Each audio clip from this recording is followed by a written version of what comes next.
2018. Thank you for coming. This is the Hingham Historic Districts Commission meeting. I'd like to call the meeting to order. First piece of business is to talk about voting for tonight, voting members. I know there's 4 of us here. Ben, could you be the 5th voting member for this evening? Yep. For the applications when that comes up. We are live tonight on HCAM, so thanks again for being here this evening. Harbor Media, excuse me. Okay. And if there are any conflicting members with conflicts with any of the applications, this would be a good time to discuss those if you would like to recuse yourself. All right, good. All right. Andrea, any business before we get started? No, I think I have some business afterward, but I think we're good. All right, great. All right, so let's start with the continuation from last time. The folders are here. This is 191 North Street, and Monica McKenzie is doing the architectural work for that. So if you'd like to come forward, if you, I think you probably need to speak into the microphone, or this microphone here, whatever's easier. We can pull the chairs up. So you don't have a PowerPoint for this one, but you just have drawings. Yep. Okay, good. And I think Andrea's got some, I think we have some new updated drawings. Oh, new drawings, okay. Paper, as well as what's in our packet. Okay, so these are, those are the bigger ones of the version. And I know the printing looks like dark windows again, but that's Staples. Okay, so, Huh? That's off my computer. Thank you. So I was wondering if it was the program, but it's not, because that's my computer, this is Staples. Same PDFs. You know what I'm saying? that's right. So, Monica, I know we had a number of comments from the last meeting. Why don't you walk us through what changes you made Sure. since that time? Okay. So in the last meeting, you guys wanted to see the entire garage so that this scale is actually, it won't fit on regular architectural scale because it's so long. So this scale is smaller, but it's in proportion. I did pictures that are on the next, picture 1. I think was important because the reason why you guys wanted us to have the additional drawings of the entire project was because you keep telling me you can see it from the street. So I know we had a site visit.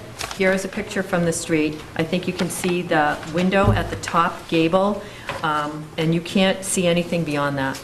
So I think what's happening is that this section of the current residence right here is being confused for the garage when you look from the street, and this is not the garage. Okay? So just to clarify that, picture 1 shows it from the street.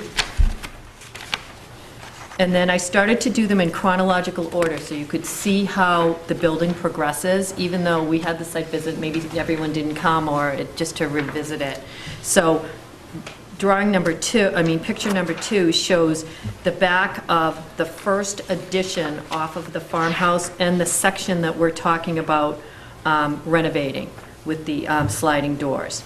The section it connects to is a addition that was previously done. The roof behind that is a family room of that addition, and you cannot see the garage. Okay? 3, I just continued as if you were walking along the building so that it would be clear. That's what 3 is. 4 begins the next section of the newer addition. It also, of note, shows a very simple return that is not trim-wise, that has no bearing to the big trim that's on the original farmhouse on the end of the gable. It's very elaborate. This is a very simplified return. Just so that you know, the thing that is consistent on the new addition, the old addition, and all the additions is the corner board. It's very plain. It's 4.5 inches. You can see that the trim continues to be super plain on that newer second edition. Then you get into this peak, which I believe on page 6 is what we're confusing with the garage from the street. This is another room that's part of that second edition, and then beyond it, you can now see the garage. And see, it's at an angle, it's back, it's far, you can't see it from the street. But this view also shows you, I'm standing at the first bay of the two-car garage, looking towards the front of the street, and you can see that the newer addition angles away from projection of the side elevation and the farmhouse in the front as the driveway comes up. And then finally, number 8, showing the two-car garage. Number 9, picture number 9 is something that was approved that is currently on Main Street, that you got, it's not too distant past that this was done. And this is in relation to one of the choices, one of the options that we're talking about for the middle section.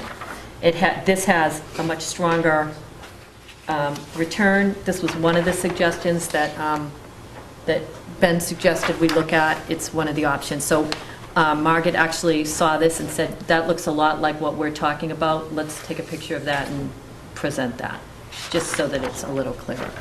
So on option, the initial issue was that the space, if you look at this long drawing, the part that we're talking about going up, originally the thought from the commission was that the spacing of the actual building from the door on the left all the way over to start close to the bay, that this section right here, which exists, was too wide and looked too big for the house.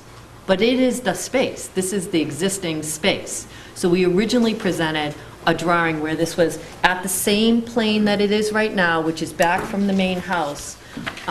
You can't, it sits back, I measured it. There's 123 inches from here, from the inside corner here, behind this main addition, out to this corner, 123 inches. And so the current addition, where the sliding doors are, is actually 43 inches out from the same spot. So this doesn't show the existing condition. The existing condition is 43 inches out from that interior corner. From that interior corner to the main side gable of the farmhouse is, again, 123 inches. So it's pretty far back. So when we looked at it and we were trying to come up with how can we make this section that we want to renovate and actually improve the overall look of the house, because those sliding doors and the one-story connector piece isn't the greatest look, and it's not serving their function as a family buying this house. It's a big house, but the center of the home, this would be the kitchen area. We came up with a couple of ideas. On left elevation number 1, on this drawing right here, this is something that we sat down with Ben and we kind of looked at what we could do here. I had taken this drawing from the main part of the house, this section here, which bumps out further, and kept the scale of it and laid it over the initial wider part, so that this would actually bump out by 2 feet from this, which would still leave it 67 inches behind the side of the main house. So it would be back. It wouldn't be competing with the side elevation of the main house.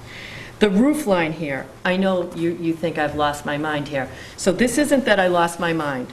We talked about, if you did this option, would you keep the return here and have this roof line come up like this, or would you keep this, get rid of this roof line and just have the return here to put less attention here? This is something that Ben thought I should present this way because it's easy enough to understand which one of those returns you would take off, rather than do option A of that, option B of that, whatever. So that is something that could happen. And I think that this bumping out just gives it a nice dimension. This part of it sort of fades to the distance. Now, doesn't the side of the house look more in scale with the front side gable? This is one option. okay? The second option is a little bit simpler. The second option is here. This does not bump out. This is at the same plane as the current sliding doors. We simplified the windows to 4 because there was a time when there was 3 and 2. We simplified the windows to 4, and we did this small extension here. The roof line came down.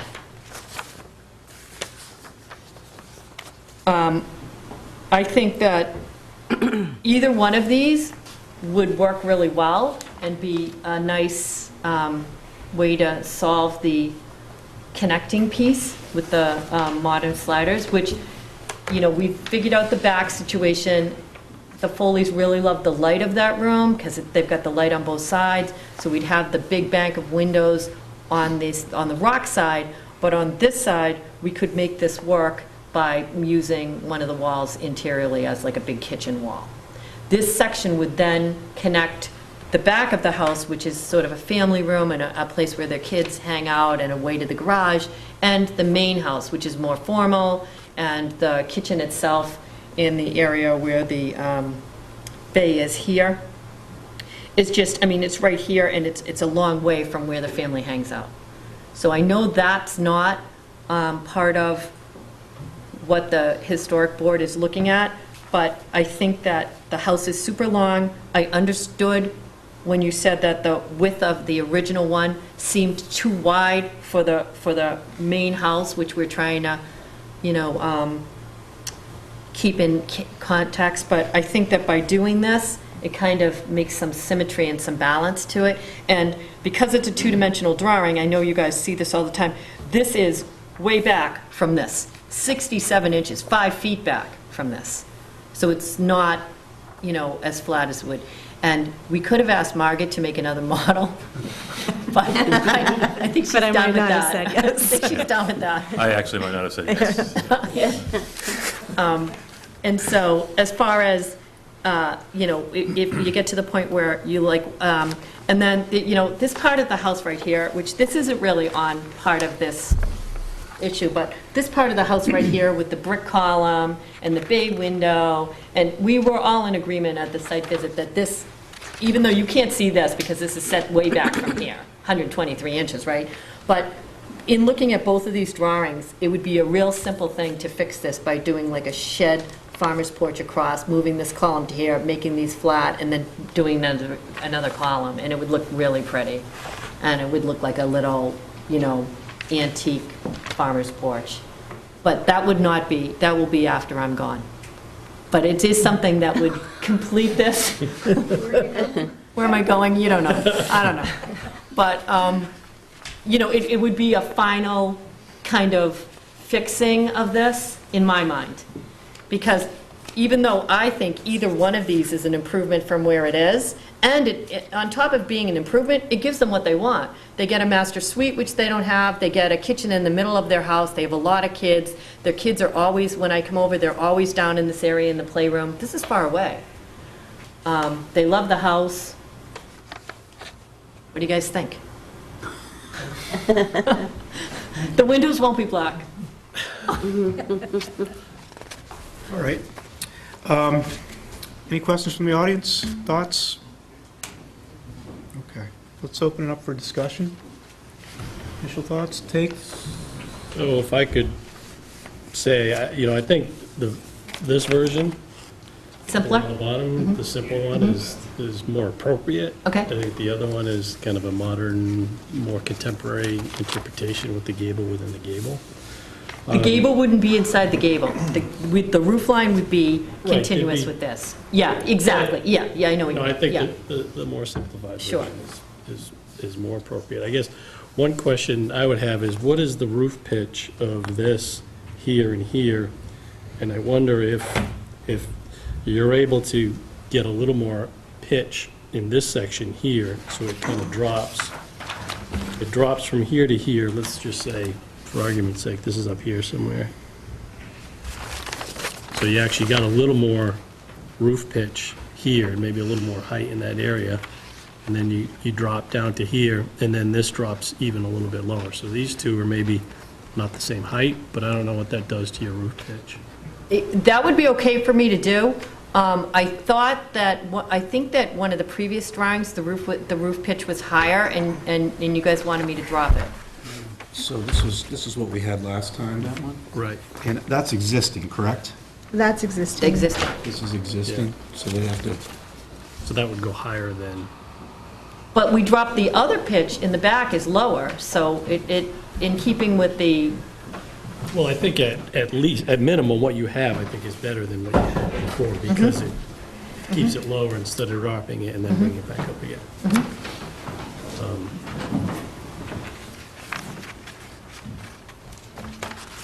So those are sort of my initial thoughts. I definitely think that version is a little more successful.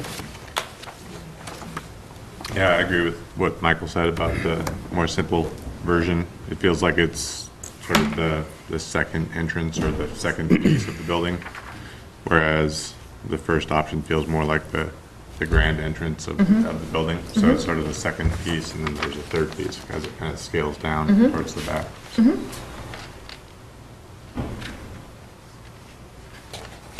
I think it's thoughtful and considerate. thank you. Yeah, I like the roof line, the fact that you've kept that ridge at the same height all the way through, and it makes sense, and it helps that the existing structure, the first floor, for sure. Gives it some purpose. Yeah, I think I like it. As far as the detail of it, I would be open to you guys suggesting what you think about the trim detail from the front of the house as it goes towards the back after looking at those drawings of how simple that back trim detail is. Did you see that? You know, Talking about the flat rake as opposed to yeah. a flying Right. rake Because with the returns. because on this elevation that you guys prefer, you notice that it has kind of a flying rake that's similar to the front. Right. And, the front rake, I had submitted pictures of that before, it's super detailed and really deep. So maybe a good solution would be to be somewhere in the middle on just that, a little bit, not as deep as the front, not as grand as the front, not as flat as the back. Because that back, this section here is just really, as pictured, I think the simplest picture would be,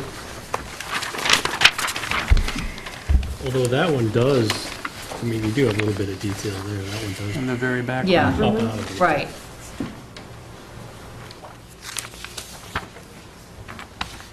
So maybe that would be enough. Copy that, Maybe, maybe.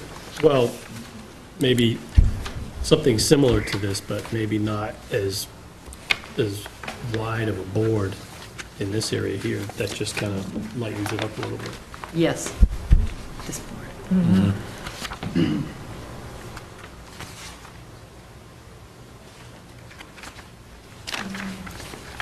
For a first floor.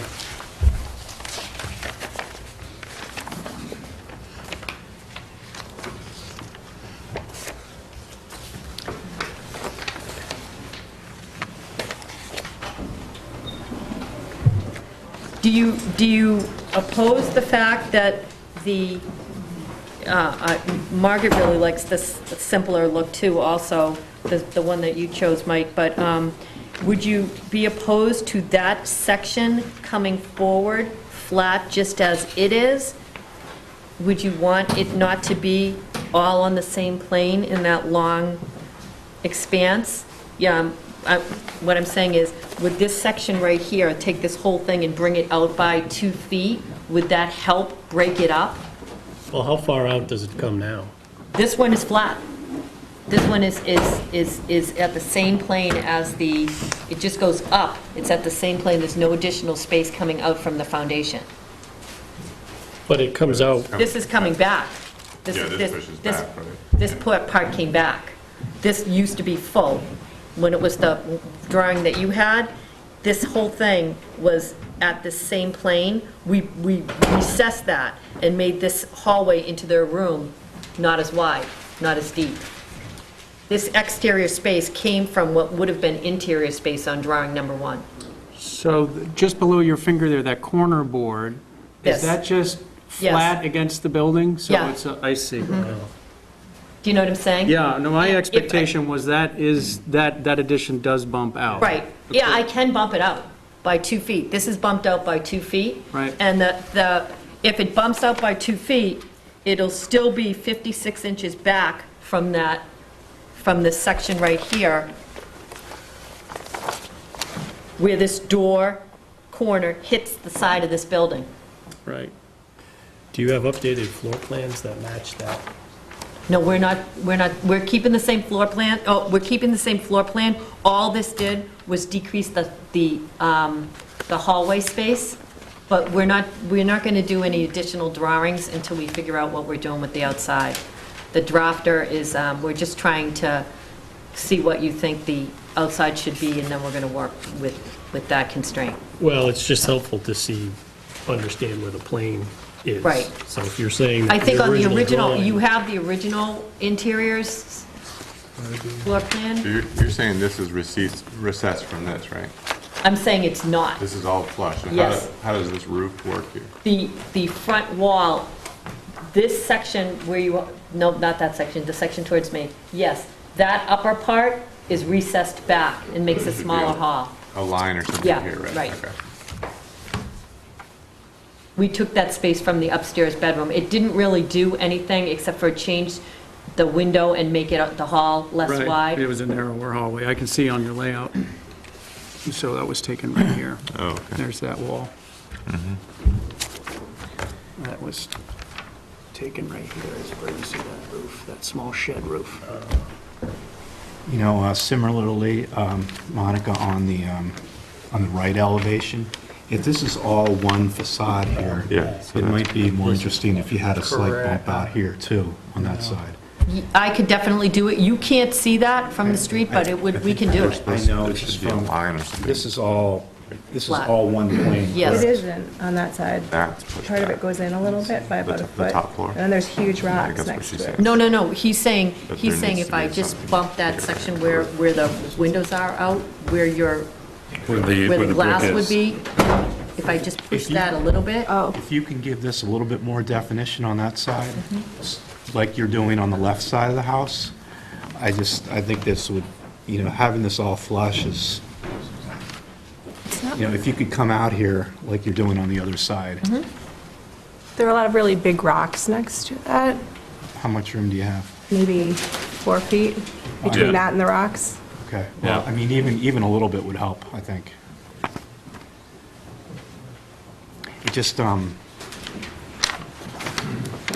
think it would just be more appropriate for the house, especially if you're doing it on the other side. But you It's can't not see it. visible from the I street. understand. Yeah, okay, yeah. Understand. But you can't even get over there, Hans. You can't even be on that side to look at that because the rocks are as tall as the house. There's actually just a small brick pathway, and the rocks are just beyond it. So through those windows, you just see ledge. If you can also do something maybe with this window here, maybe there's 2 windows up here, and maybe there's, maybe this slides over a little bit more. I mean, this window here, as kind of where it stands, just, it's off center, it's not below the peak, it's just kind of by itself hanging out. You had me change those windows before, so the bed goes there. You had me change those so that that's where the interior master bed is. Yeah. I've already changed them once. And you can't see them from the street. So I think that might be something that would be up to the Foleys.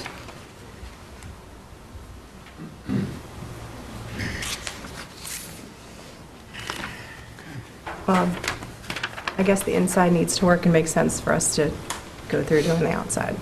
If it doesn't work on the inside, then doing the outside's a bit of a moot point. On things, especially things that aren't visible, but I mean, on things that are visible, we can work on the best plan for the outside and then make that inside. It's also going to define it a bit more. It looks like an addition, which is what it's supposed to be. So, Which looks like an addition, Hans. Just when you come out a little bit on the right side, you know? It doesn't look like it was all done at one time. Which is what we're trying to achieve here with kind of this big house, little house barn, which is what we have here, just about. And I think you're kind of getting there with the big house, little house, back house barn. Yeah, no, I agree with the others. I think that, you know, this bottom drawing, the simplification here works better. I think it's more appropriate for what you already have. You know, I think, you know, to Hans' point, I think there can be modifications made to this elevation to help that, at the same time, be mindful of what's happening on the interior. And I don't think it's one or the other. I think both of them working together is going to create the right solution. I mean, it just, while you can't see it, it's still a little bit funky because that gable end right here would end up landing traditionally on a wall, not a window. So I think just some modifications to improve that, I think, would go a long way. And I think you'd also get what you're getting on the interior as well as the exterior.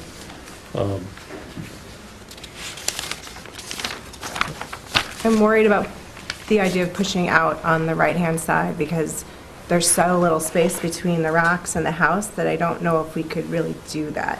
I don't know if part of it may be 4 feet, but part of it might not even because It gets even the there. rocks go in, they're not all on an even plane. I was going to say it's like. So if you don't bump Yeah. out, maybe there's a way to achieve this through some trim that comes down to have the appearance that this is a gable coming out. Okay. And Monica might be able to achieve that. So, If I remember correctly, that ledge turns right back into the house? Yeah, Yeah. there's a part of it Further that, back. Yes. there's a On that part right-hand that's side. right, actually the part that's closest to the house is right about where those, not along the whole bank of windows, but there is a part by those windows that's comes closest to the house, and then it moves a little further away. But it does what it's doing, it's there. It's You hard- step out onto a deck right there? It's probably, walkway. there's a Brick brick walkway. It's literally walkway, but about part of it's this this wide, wide. part of Okay. it might It's be like a little 3 bit feet. wider. Yeah. But there's not much I space do there. remember that. For the stretch of those windows, it's literally about this. It's this probably Right, from right. here to there, Yeah. is what it may be. Yeah. And I Yeah. don't know if the reason why it's like that is, so the house is on a, this section is on a slab, and the slab is one step down from the main house. And so the idea is, I mean, we have to heat it, and we have to get heat in there and plumbing and everything else in this area. So we were going to, I think it was built rather recently, so I need to dig next to it to make sure it has footings, but I think that it probably is fine. We'd frame on top of it. So we take this section of the house out from the driveway side is the only way you can build this. The whole thing has to come down. That whole center section has to come down. We have to build it from the driveway side because you can't get any equipment, anything, nothing on the side she's talking about. It's a cliff of ledge with a 3-foot thing before you get to the house. So why is it like that? Is it like that because the ledge is right there? I don't want to be blasting ledge in order to, you know, make a wall come out by so many inches. In that case, I would do it with trim and try to make it look separate, but I'm sure there's a reason why it's the way it is built. There's so much ledge there that I can't say we can definitely like push it out a foot or whatever. I can't say that we could do that. I could try. If it's take helpful, a it'll look, let's make a recess back. decision, and come back to us with what your findings are. That part's recessed back from the front of the house by a foot already. Is it? It is, yeah, it's only a foot, but it's the main, well, the kitchen, let's see, this part, I don't have that have the rear side, side. but He has the rear side. it's in by about a foot. I don't know if you have this Okay. other side there, but I could show you where it starts to go in. This is, that is not, actually it looks like it is, it's actually This makes sense, right? back This is behind the that. recess that, for this. it goes in by a foot, and that's the What you're part. saying, right? That's this part, starting right there is in by a foot. From, this is on the same plane up to there. And you think that decision was made the last time the renovation was done because of the ledge. I'm surmising that. All right, well, maybe it's something you have to work with. Yeah. And maybe some trim there. I mean, even to get the trim where it is right now, you're talking staging, you're talking everything else, once you get the frame up, it's tight. I don't think that on the site visit, we went around to that side, but it, You could see through the house. yeah. Yeah, okay. You saw it.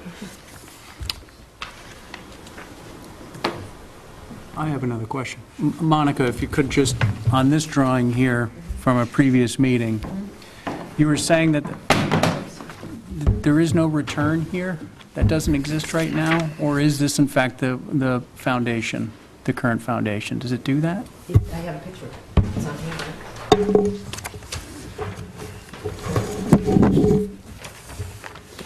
Okay, you do have that little bump there. Okay, so this corner board Right, that's why this would be this corner board? Okay, and then therefore, this corner board in this drawing here, on the left? Okay, so there is a return. There is some relief there. You were asking us if this should come forward some more. This is, right, this is 123 from here out to the house. And that's 40. This is 40, should I make it 60? Got it, okay. All right. Which is what drawing, the one with the double gable roofs, the draw option 1? Right. Is at 60. Right, So this comes out. This is 0, and this is 40 right now. Correct. Exactly, And then this is, and this iteration would be 60, 40, Right. 0. right. Got it. So if you were to pose that question again to me, my answer would be no foundation work required. Okay. What you have here on the left elevation, in my opinion, is considerate to the existing Okay, great. structure. Any other comments? I just found this drawing very helpful, really aligned it for me. And I also agree that the bottom one, I think, is the most congruous to the house. That's good. The bottom one keeps the first floor width of what the actual space is, but makes it look narrower from the second floor.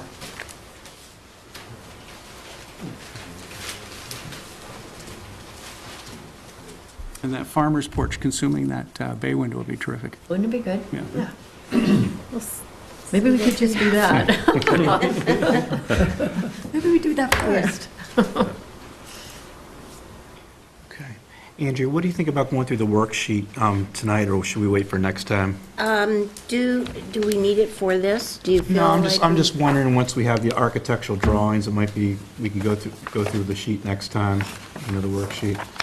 Are we, can we approve this, the one side?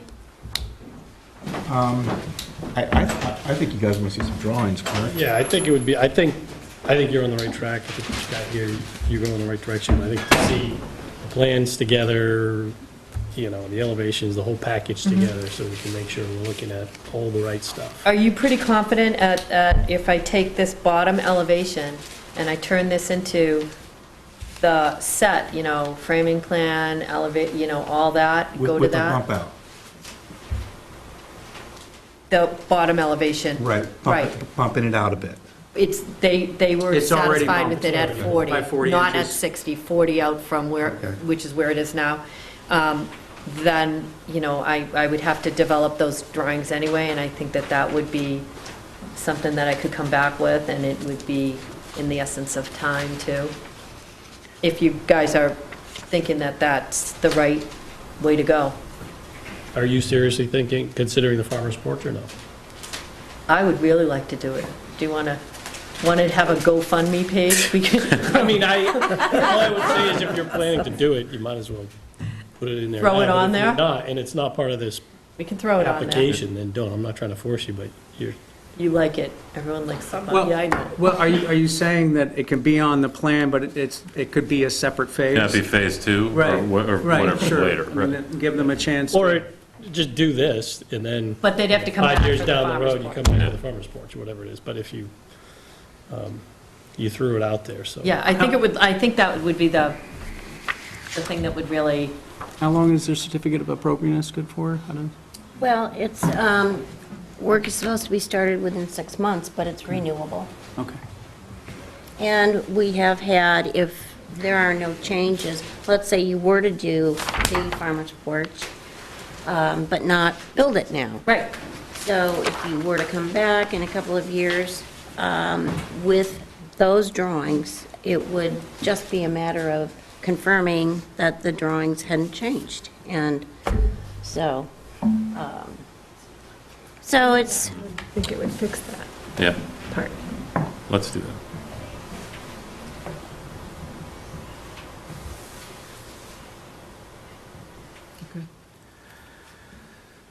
So you guys want to see the drawings, measurements, dimensions, before and after, above and below, if you can, Okay. existing conditions, proposed conditions.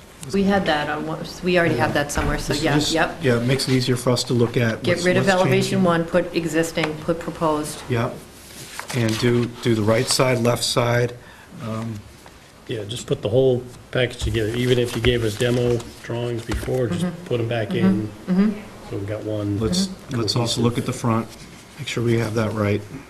The front of the house? Yep, just as you're looking right down. Okay. Demolition plan. What else? I'm going to get a demolition plan, framing plan, Yep. elevations, foundation plan, dig a hole next to their current foundation, make sure, all of that. Okay. Good? Yes. All right. What do you think about going through the worksheet next time? that's fine. Yeah, once we have all this. That's just fine. Yeah. I think so. Kind of give them where we are right now. And I think it's, you really, I have to say, you've really done a nice job for such a complex project. I mean, this has just been, you know, Not the longest ever, but getting there. All right, Okay, good? Thank you. Thank All you. right. Thanks a lot. you. Appreciate you coming in again. Thanks. Okay, sorry for the delay. Next up, we have 100 Main Street.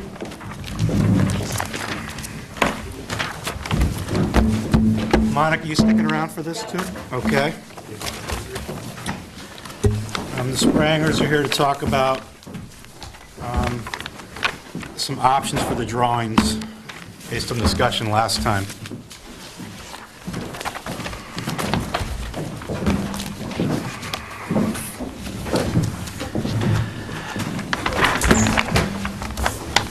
How are you? Good. Good. Thanks for coming back.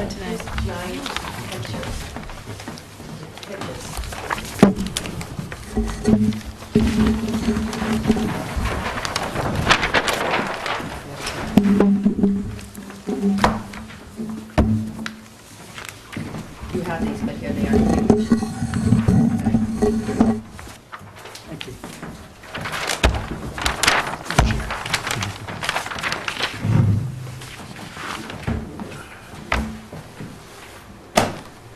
Okay. So at the last time we came, you guys thought that you wanted me to decrease on the upper gable consistently on both these drawings. There would be 3 fish scales below the windows. You wanted to know the window size, and the window size is 32 by 64. You wanted options for the return,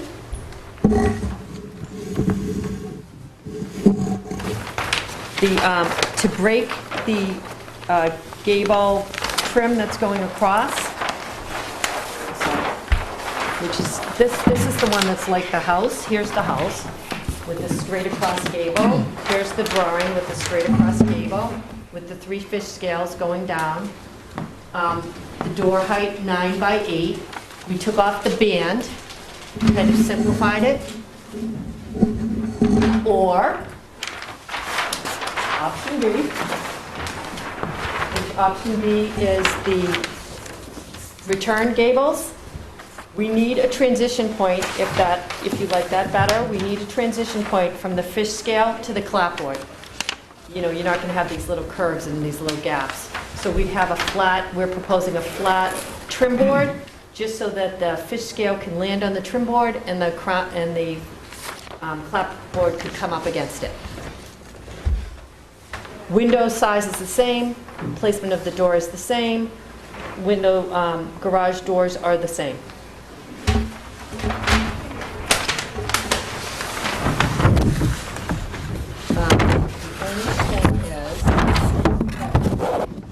Cross gable options. The cross gable. The cross gable. So the other part of it was the cross gable.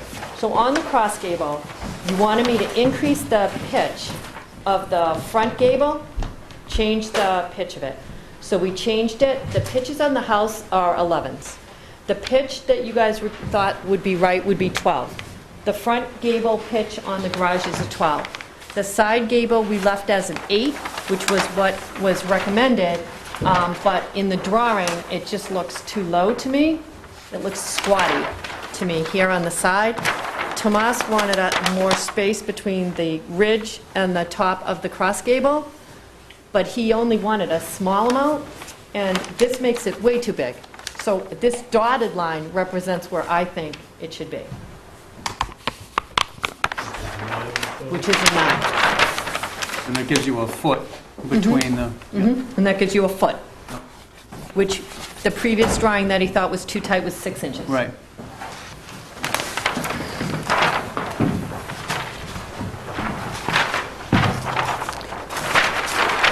And do you have a preference, Erin? Owner of the home? Yes, I think the foot just makes more sense. It just looks, Yeah. aesthetically, it looks better. You mean to have it a little higher? Yeah. And do you have a preference on which style of the front you like? The gable going, the trim going all the way across the house like the house, or the return gables? We kind of go back and forth. This is the return gable. Right. Yeah. This is the one that I think we prefer. Oh, the okay. return gable. The return gable? But we like them both. The return gable also has, because it has that ledge of trim above the side door, breaking the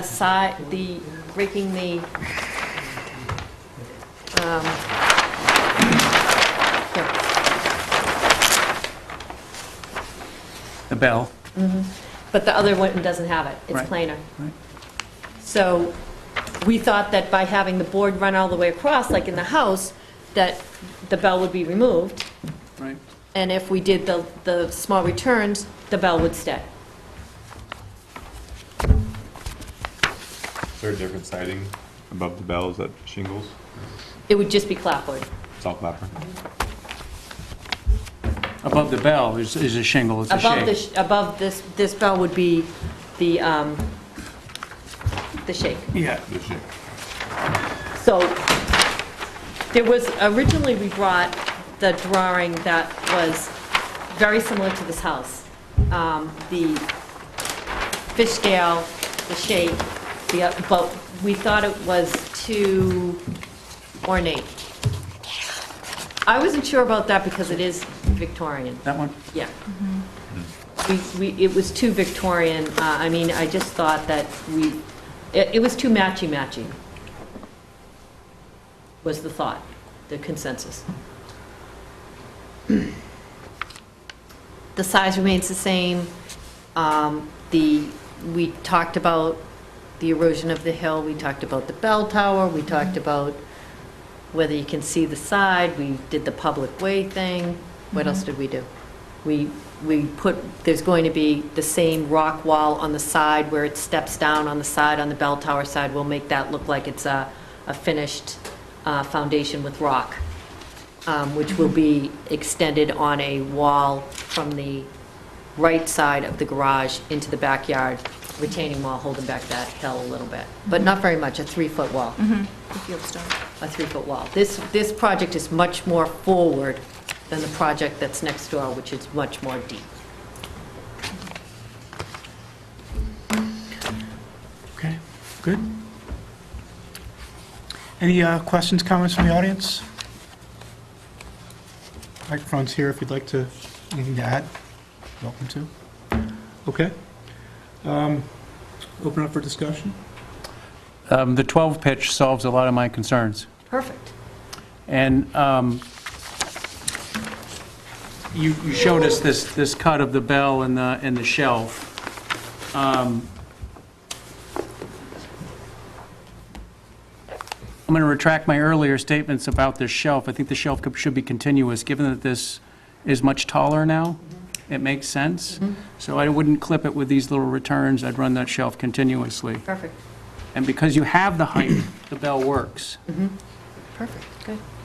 And do you like the 9 or the 8 pitch on the cross gable? I think the 9. Okay. Yeah.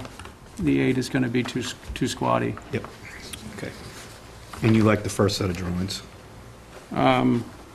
First set. This one here, with the, With the box, with the shelf. Yeah, the continuous shelf yeah, I agree. With the bell. with the bell. Okay.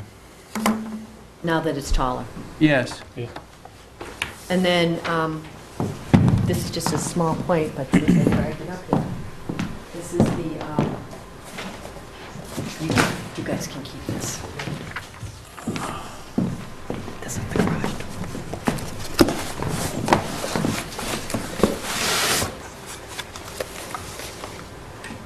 Garage door. Nice. Because, That one's similar to that. you did? They, It's insulated, right? yeah. There's another Oh, that's right. I had one, yeah. The panel. same samples I got. You do? So, could be, in the previous discussion when we were talking garage doors, I forget who in the committee liked the lined door. The one, the vertical line, I forget who that was. But this is more of a panel look, which I think might be more appropriate for the home. Did you show us a drawing of that elevation? I thought I saw. With the garage door? Yeah. Yeah, the one that, the door that you guys liked was this. Oh, right, But it was okay. full. Yeah, I have it here, okay. On the left, wait a minute.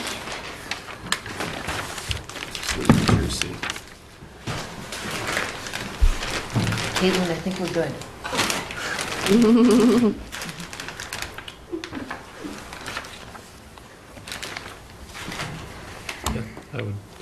I would concur with Ben's comments. I think those are improvements, and I think that's the right way to go. Just a couple of other things. We on the original application, we're changing the color of the house. So that would have to be noted, and Erin and Andrea worked together on that. And I think they came up with some great choices. And then the other thing that will need to happen is they'll need to do their driveway. They'll need to redo their driveway when this all happens, because, you know, the things that the deck is coming down, the garage is coming out. And it's currently asphalt with crushed rock, but we have lots of potholes and wear and tear. And So you just want to replace it, or? we just like to put asphalt over the whole driveway. That's something, you can just fill out a maintenance thing. Sure. On the side, that's easy. Mac, anything else? No, I agree with both Yeah. their comments. This side? I'm all set. Okay. Let's run through the worksheet real quick, just to make sure that we're all squared away on this. And hopefully this was helpful in your review. Site, does the new building reflect the site factors that are common on the street in terms of setbacks, orientation of the street, spacing, distance from adjacent buildings? Yes. Yes? Yes? Okay, all in agreement on that? Is the scale of the new construction consistent with the width to height proportions and floor-to-floor proportions when compared to adjacent structures into the site? Yes. Yes? Okay. Is the new building compatible with the adjacent historic buildings and other historic buildings in the streetscape in terms of height, design, materials, roof forms, foundation, and footprint? This refers to the massing? Yes. Yes? Finding is yes on that?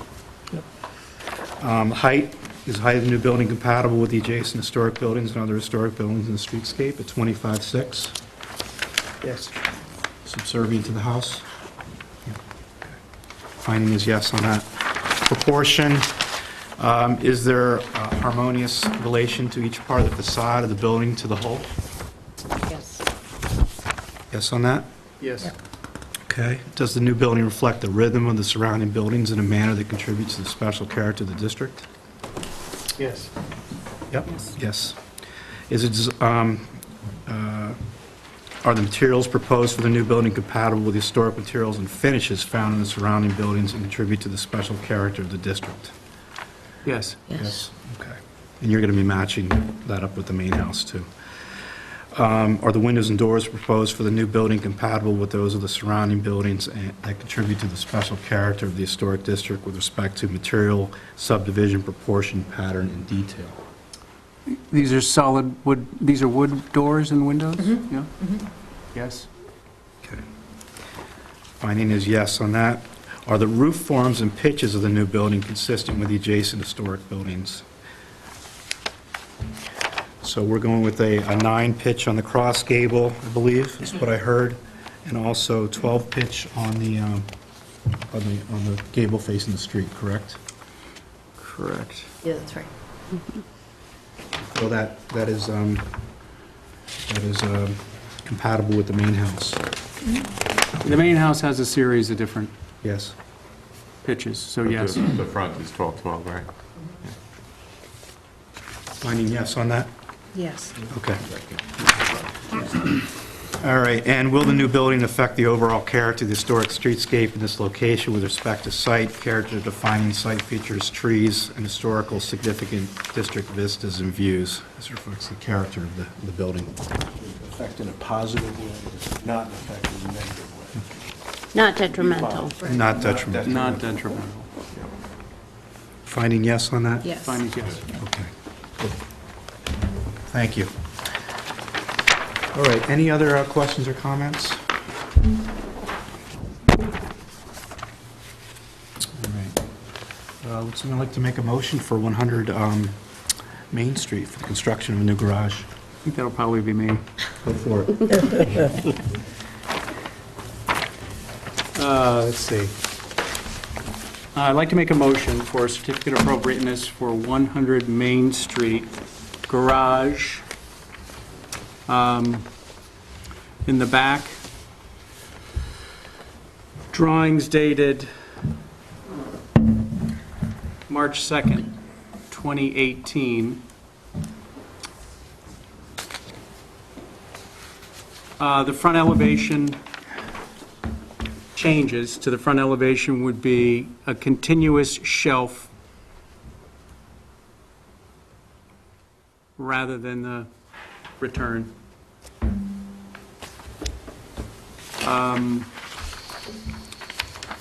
That continuous shelf would wrap around the entire structure, so that would include the left, the right, and the rear elevations. Windows to be simulated divided light, wood construction, overhead garage doors, Wood. wood. It's a V-groove. You guys liked the V-groove, I like the panel. Oh. Whatever you, I feel like it could be the choice of the, Of the applicant? Okay. if the board is okay with that. So applicant's discretion, V-groove or panel, wood construction. In terms of the trim, it's an all-wood trim, asphalt roof, to match existing house. okay, in color.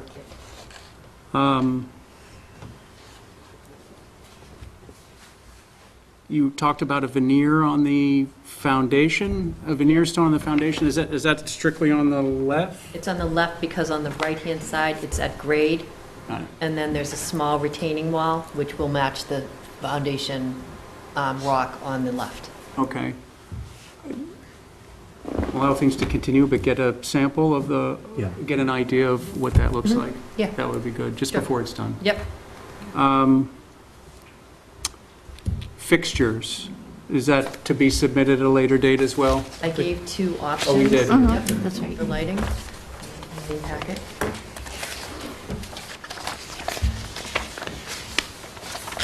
Which one are you, One that was, Monica, was there a, bottom one. I like the bottom one. so we're doing the northeast lantern? Don't you like that? Northeast, we'll pass that down. Sorry. Ack, we'll bring it back.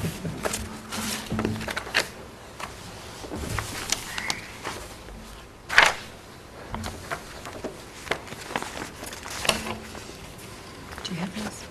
I saw them last time. Okay. So the northeast lantern, and that finish? What bronze? And then the building colors. Our plan is to do, this is hawthorn for the body, and then jewett white for the trim around the windows, and china aster for the door. And there's a couple other small details that, that we had in a previous Brackets, presentation. so forth, little, Garage doors that color, or the door of the house? Doors of the house? Door of the house. Okay. And the garage door will be, Black. well, probably Or that. you think it'll be this color? I kind of like them to be jewel white, to be determined.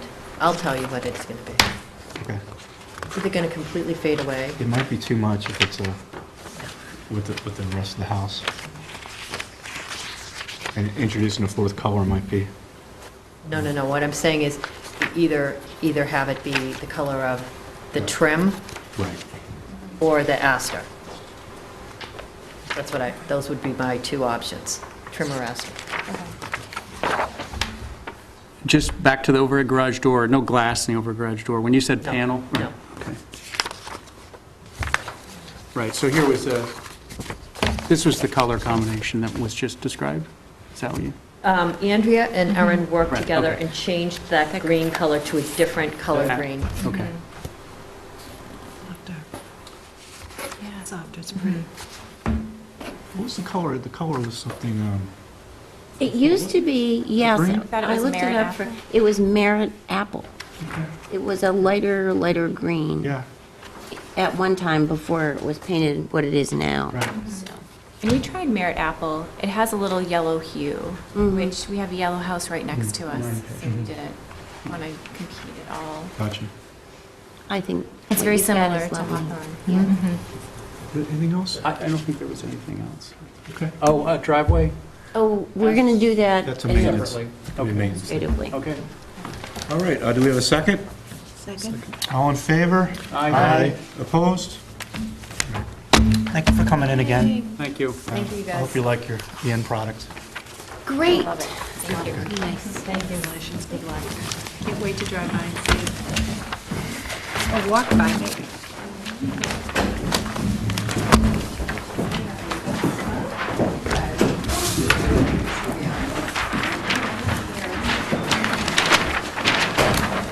All right, next up we have 35 North Street. This is the Galvin residence, and Sevi is here to talk about a small one-story addition off the rear of the house. Aye. Good, how are you?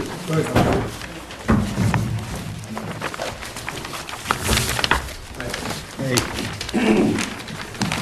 So this is Rick Galvin, the owner of the house, 74.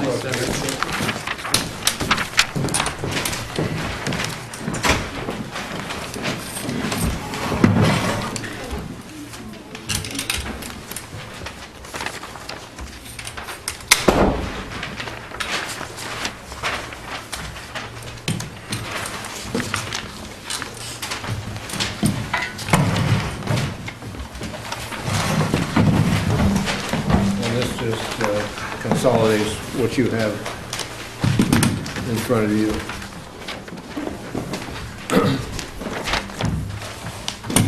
The house is late federal, 1818. And our proposal, here it is in site plan, is to infill that chunk out of the back, which you can see in this rear view. This is a, I think, 1980s addition to the rear. So there are things that aren't particularly harmonious about that. Not that you'd see it from the street, but we would look to tie it all together more with an addition that comes off one-story addition. And in side elevation, then it would come across the existing rear L and be on the same plane, same materials, reusing windows from the 80s edition behind it, so that this would all be one form. And so that's the side elevation here, and the rear elevation, the roof would set down. This is about 5 and 12, this is 8 and 12. And rather, we looked at different roof slopes, and, you know, from a continuous salt box, couldn't be quite, but it's not a salt box house, it's a federal house, so that didn't work. Plus, you lost a lot of light on existing interior space. So this seems like a good way to do a secondary shed addition out back. We feel that the plan, then it makes a much more usable floor space. Extends the kitchen and eating area, and then opens out onto the backyard where you wouldn't see it from the front street. So we feel it sort of finishes off the house and is compatible with it, and harmonizes with the neighborhood. It doesn't, actually, interestingly, this is in the business, in the overlay district, business district, so there is no side yard setback. However, the lot line actually does break away at that point, so under the Hatch amendment, you're allowed to continue the same line, so not that we have to comply with that, but it happily does comply with that. Any thoughts? Great, thank you, Sonny. You're going to take that one window off of the rear? Yeah, let me go back to here.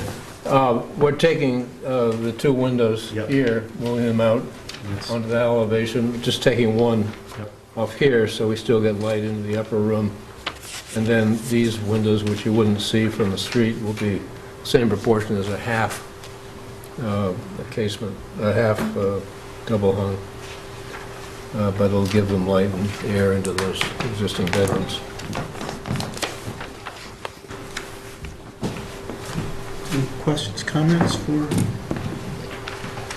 the applicants? Got a question. You mentioned you consider different roof angles and different roof forms. I think conceptually it's pretty modest, but did you look at an option where the pitch went the other way and maybe that addition was sort of set inboard just a little bit to differentiate it from the plane of the main house? Well, it's a pretty small area, and I think that there's a softness to it continuing on the same plane. I really think continuing the material, it's appropriate for the way traditionally you had on. But I think that, I mean, I see what you're saying, to bump this back, but the loss of existing windows is less pitching it that way than pitching it the other way, and it's also more of a flow with the roof line. Although you have less distance to go with that pitch if it's turned the other direction though, right? So could you... Well, this is the master bedroom up above, and you'd be losing primary light.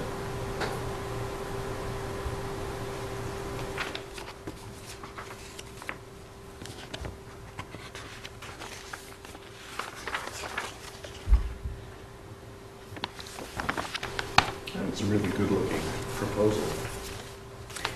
Very a lot of visual interest, and I imagine that the increase in space will be well.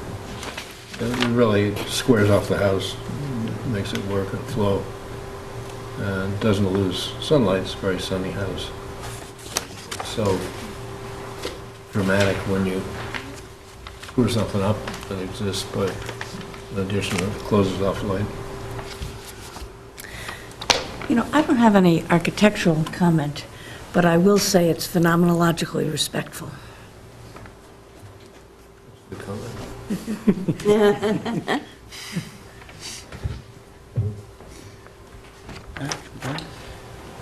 I think it looks nice. I know what you're saying with bringing the roof, so that you have that sort of balance that you get from the backyard on the side yard, which would be the view from the street.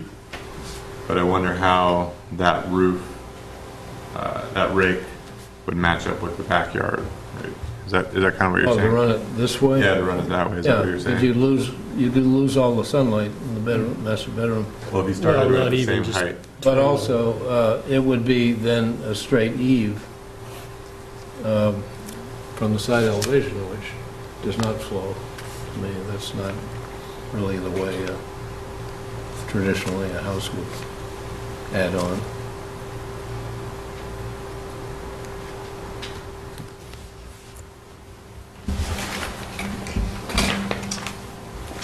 And then we gain height where it means something.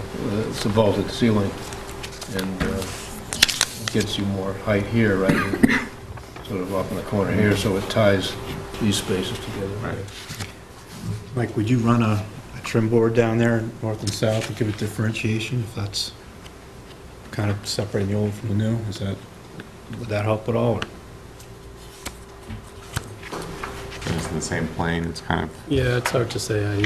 Either it's pushed back or it's as is without that. I think just the trim board is a little weak. Yeah. I think it's one or the other. I'm not sure what's wrong with it as is. Well, I like the material flowing back there, carrying the flower. It's a very simple, a little bit naive look. You know, it's How are you gonna join up the, it's shingle on that side? shingle here, yeah, so that would just happen right at this point, the same way it does now. You don't have to match. So no, we it just clapboards. carry clapboards out here and then shingle.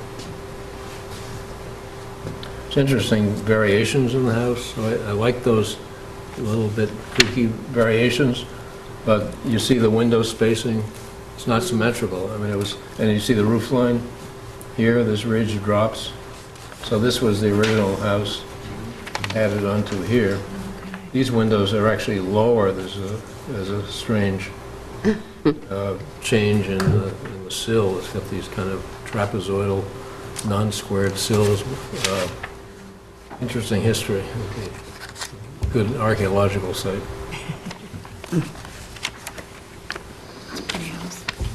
So Sevi, when I first looked at it, I was thinking about a return to kind of setback.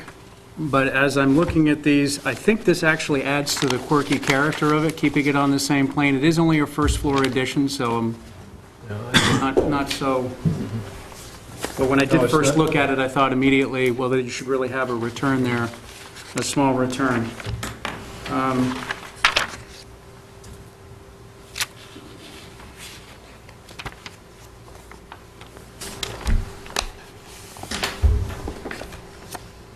How will the rake on the addition from, let's see, what elevation is that? Maybe you have it here already. Oh, it's right here, Yes, the corner board. yeah, so that just terminates, the corner board comes down to the top of it? Is that how Right. that would work? Right. Oh, okay. So there'd be just a little bit of roofing Yeah, material there. there's no formal federal detail. Right. It's really Right. kind of farmy.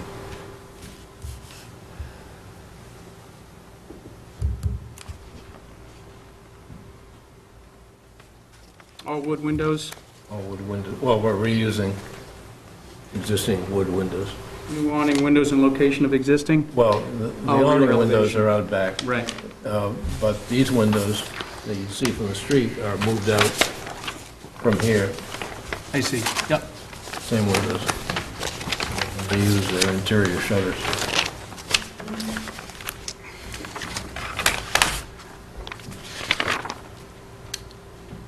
Sevy, I think this is a very simple, straightforward colonial. And I think the addition that you're proposing is simple too, and it's appropriate for this house. So it matches up with what's there, and you know, with the '80s addition that was put off, it matches up with that. Yeah, it's not a federal, it's not like a late 18th century federal. It's really kind of naive and simple. Yeah. Yep.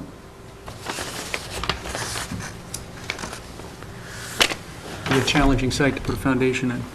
It'll be very challenging. Oh, it's crawl space, yeah, we're gonna have to, you're right. You guys want to run through the worksheet Sure. criteria real quick, make sure we got everything, get everything covered? Excellent. All right, the site is a proposed addition placed so that it will minimize the visual impact of the historic structure. Is a proposed addition in keeping with the streetscape? Is the addition over 50% larger in square feet than the existing historic building? Last one's no. Does it meet the guidelines and the standards for the other components of that? Yes. Okay. Is the scale of the new construction compatible with the historic building? Yes. Or does the building addition overpower the historic building? Does not. Okay, I think it meets those criteria. Is the overall volume of the historic building, including the addition compatible with the adjacent historic buildings and other historic buildings in the streetscape in terms of height, design, materials, roof forms, foundation, and footprint? Yes. Yes. Okay. Height, is the height of the new addition subservient to that of the existing historic building? Is the height of the new addition compatible with the other historic buildings in the streetscape? Yes. Yes. Meets those guidelines and criteria. Does the design of the addition create a harmonious whole when added to the historic building? Are there void solid relationships of the addition compatible with the historic building? Yes. I believe it does. Yes. Does the historic building plus the addition reflect the rhythm of the surrounding historic district in a manner that contributes to the special character of the historic district? Yes. Yes. Is the design of the addition architecturally compatible with the existing historic building and with the surrounding buildings that contribute to the overall character of the historic district? Does the addition connect with the primary historic building to an outbuilding that was historically separate? Last one's no. Yes for the first? Yes. Are the materials proposed for the new building compatible with the historic materials and finishes found in the existing historic building and other surrounding historic buildings? Yes. Yes. Do the material of the additions contribute to the special character of the historic district? Yes. Okay. Windows and doors proposed for the addition compatible with the existing historic building and with those? Existing. Yep. You're adding a couple new ones though, right? Oh, well, Just on the, rear, yes. Yes, on in the the rear. rear, which we can't see. Surrounding buildings that contribute to the special character of the historic district with respect to material, subdivision, proportion, pattern, and detail. Yes for that finding? Yeah. Roof forms and pitches, that's what we discussed earlier, of the addition consistent with the historic building and adjacent historic buildings. Yes. And after discussion, you think we're Yes. okay? All right. Finding is yes on the roof and the roof pitches. Will the addition affect the overall character of the historic streetscape in this location with respect to site, character-defining site features, trees, and historically significant district vistas and views? Yes. Will it affect? Affect positively. Yeah, Yeah. It, We should reword that. we do. Yeah, I'll reword it. does the addition compromise a significant amount of the historic fabric of the original historic building? It does not, no. If the addition were to be removed in the future, would the existing historic building retain its integrity? Yes. That's pretty straightforward. Okay, so I think the findings are favorable for this. Any other questions or comments? Good? Somebody like to make a motion? I can do that. All right, Ben? I'd like to make a motion for a certificate of appropriateness for 35 North Street. Addition to the rear, first floor addition to the rear. Drawings dated February 28th, 2018. I'm sorry, February what? 28th. 2/28. Okay. Cedar, is that a cedar roof, Sevy, or is that an asphalt? Sorry, asphalt roof. That's what we're here. Wood trim, Wood trim, everything. wood siding, Cedar shingles to match. yeah. The sliding glass door, not visible for us? I wouldn't like to do that multi-pane. So they have that? Single light. Okay. Shown. And the awning windows above? They'll be simulated divided lights. Okay. What am I missing?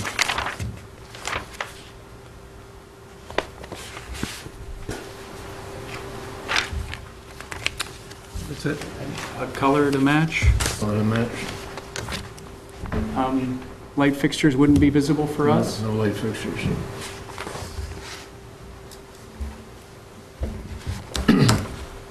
Do we have a second? Second. All in favor? Aye. Opposed? All right. Thank you. Thank you, gentlemen. Thank you. Appreciate Great, thank you it. very much. Thanks for coming in. Congratulations. It's really a nice house. It's a lot of work. Well, that's, I know I lived in an old one too, so it's kind of continuous. All right, next up, we have 77 Leavitt Street. This is for the construction of a covered terrace on the side of an existing garage. It's right there. Oh, I'm sorry. That's all right. I'll get it for you.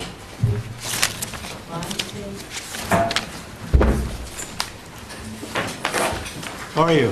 Good to see you again. I know. You're being kind. I know that's really what you're thinking. It's funny. I can't believe you're back.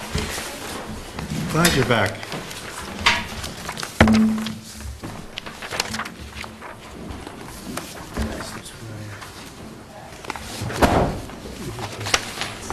There's a bigger addition in the back. Thank you, Andrea. This to advance. To advance it. Perfect. Thank you. And then you need to speak into the microphone. Oh, fancy. Yes. All right. You're live. I know. I feel like I should have a better routine. So, I'm actually going to start at the end and catch you up from sort of where we last were. So, I'm here tonight seeking approval for a variation of an already approved plan. So I thought it made sense to basically show you what was approved last April. So this is a garage addition for 77 Leavitt Street. Oh, I'm already not following orders. That's all right. No one else had the Supreme. Well, they were close, they were sitting up there. Oh, okay. No. All right. So this is the view of the front of the house. You can see to the right here in this PowerPoint that this is the garage in question. And then as you continue down Leavitt Street, this is sort of the view looking back towards the garage. There is sort of little, you can just hear sort of like a little hint of the peak of the garage.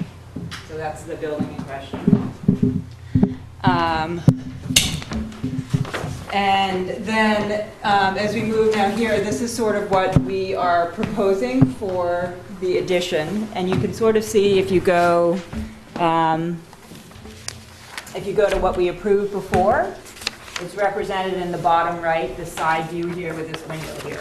So we had approved before to do a storage area on the side of the garage. What we would like to do is turn this into a covered terrace and get rid of that wall and open it up and just have it be a covered terrace. And then also very notably, would like to get rid of, we're not interested in doing this addition off the back of the garage. So That's this. this big, yeah. Right. So basically what we're doing today is sort of seeking approval to do a much smaller addition, get rid of everything off the back and open up the side so that instead of it being used for storage, it's just going to be a covered terrace. All of the materials are the same, the colors are the same. This sort of shows you where it lives on the side. Again, on this plan, it's what was the storage there. We have two proposals here for you. So again, the area of interest would be this covered terrace here. Option 1 shows it with a straight roof. Option 2 shows it with a hip roof. And then floor plan, very straightforward, just kind of a straightforward thing. And then this shows you what the proposed addition is on the site map. It's, if you want to, for visual reference, you can reference, again, sort of what we had proposed before. On the second page of my little handout to you, you can see that sort of we had a structure here on the side of the garage before that was approved, and then we had this addition off the back that is approved, and we just want to remove the addition off the back, have this come flush to the back of the existing garage, and open it up so that it becomes a terrace and not a storage area. And in terms of details, this is sort of the style that we're going for, the rustic beams, the metal roof. And again, this is all stuff that we've shown you and that we've worked on for the approval for the garage up until now. So, and then, yeah, the rustic beams, the roof. Yeah, and that's it. Pretty straightforward. Just to make sure I'm on the same page, the rear section was never built? Never built. Nope. Gotcha. All right. Questions? All right, open up for discussion? I think it's pretty modest. It's more modest than what we had originally approved. I think this version of the side is probably better than You like the straight better the than other the one, because it's kind of goes towards the modesty of it being just sort Right. of a little Yep. covering for firewood and Right. Right. so.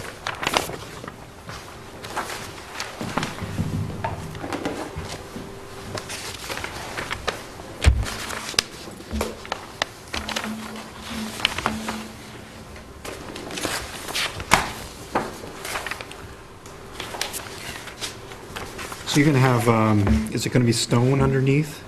Yes. So you're going to build it up so it's all one level? Based on the grade of the property at that level, we need to have a retaining wall. So the thought that you can sort of see in this, let me go back. That's right, I have a So PowerPoint. you've got You don't need to you be. got a 24-inch high-field stone retaining wall. Yeah, And then the flooring will be the same? yes. And so one would sort of be for firewood storage, yeah, and then the flooring gets continued on that lower level too. But because of the grade, it's hard to make it all one level. Okay.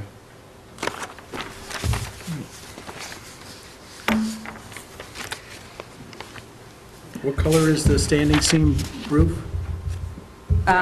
It is, Gray. yeah, gray.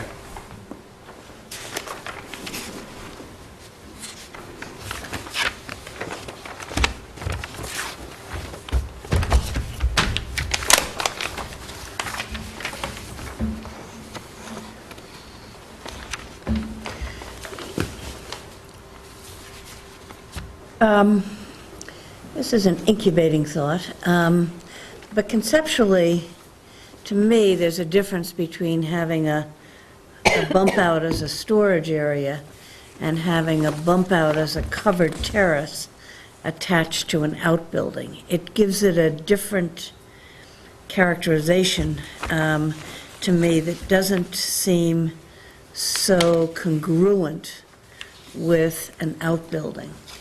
Now, is it a big deal? Probably not, except if you get beyond the conceptual. But it makes it a little harder for me to think about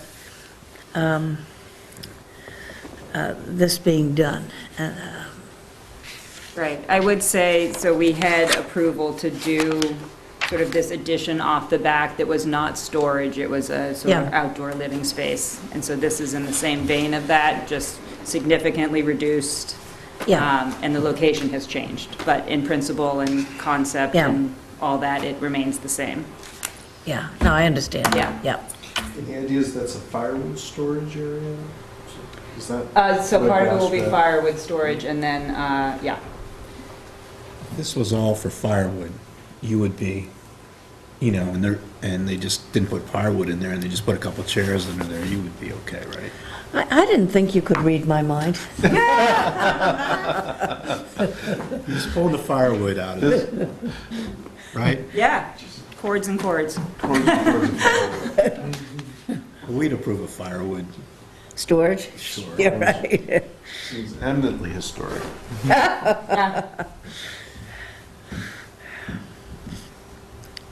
Now, this can be seen from Village Lane, right, but not from Leavitt?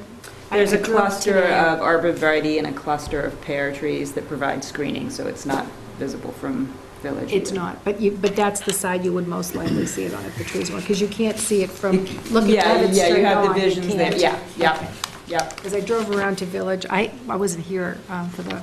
For the first one, original yeah, approval, So I yeah. just went to look at it today, and you can see some portion of it from Village, or some portion of the home from Village Lane. Yeah, you can see the side porch. It's actually lovely, I think. Very nice. It's my home, though. I'm fine with it. I love the Hornstra look. Isn't it cool? Mm. Other comments? No, the simple shed roof, as Mike had pointed out. Yeah. Makes sense. Yep, so option, Simplified. yep. So option A2 is the all.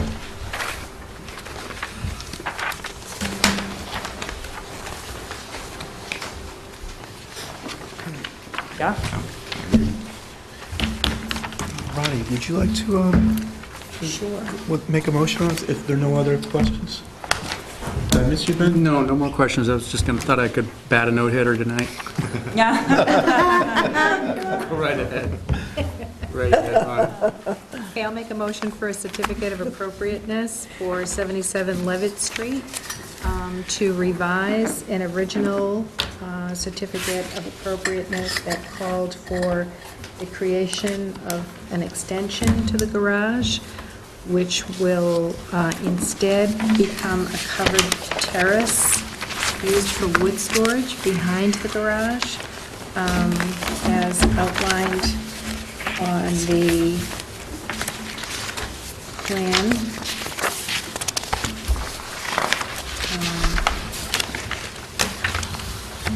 On the plot plan, this is what it is. The plot plan dated 3/14/18, and the drawings dated, what read this? March 15th, 2018. Roof, Straight roof. okay. Straight roof, did you have an edge? A shed roof, Shed roof, okay. the shed roof,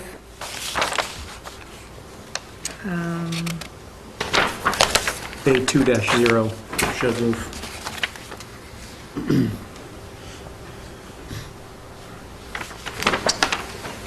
Okay. And The standing seam metal roof in slate gray. There's no windows.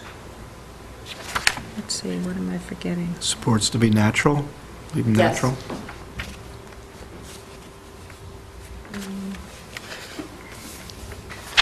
That's it.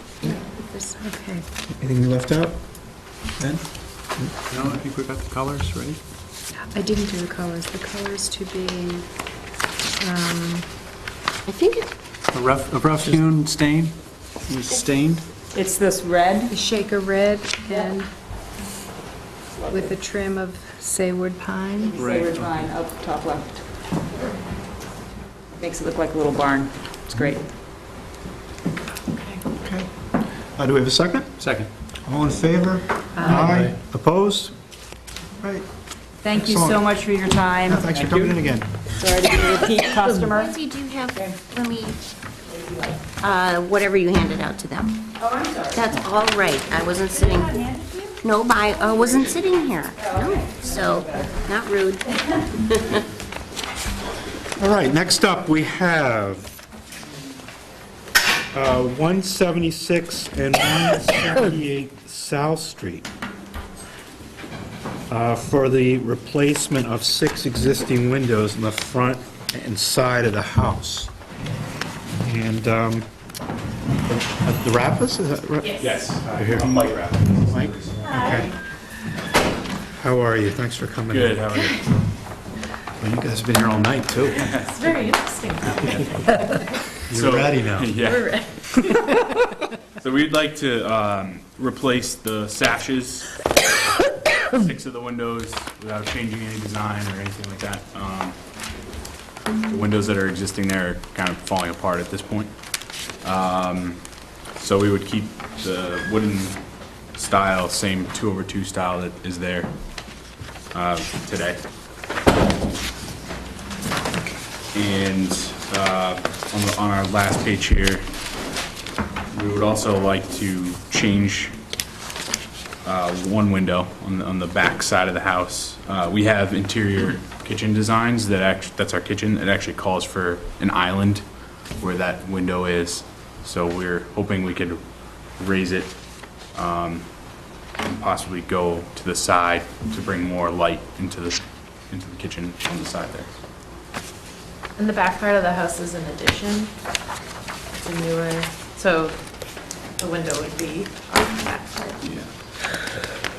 Is that visible from a public way, that rear one? It is not really. You can kind of see from the bottom picture there, it's behind that bay window. If you're looking straight on from South Street, you can't see it at all.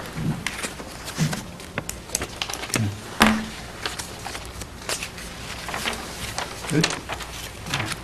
I think we've had, I think Mike and Ben went out to visit this week or last week? Yep, we were there Monday. Oh, thank you. Thanks for having them out. So I think you guys can lead the discussion on this. Sure. The Brasco sash, well, let me start over.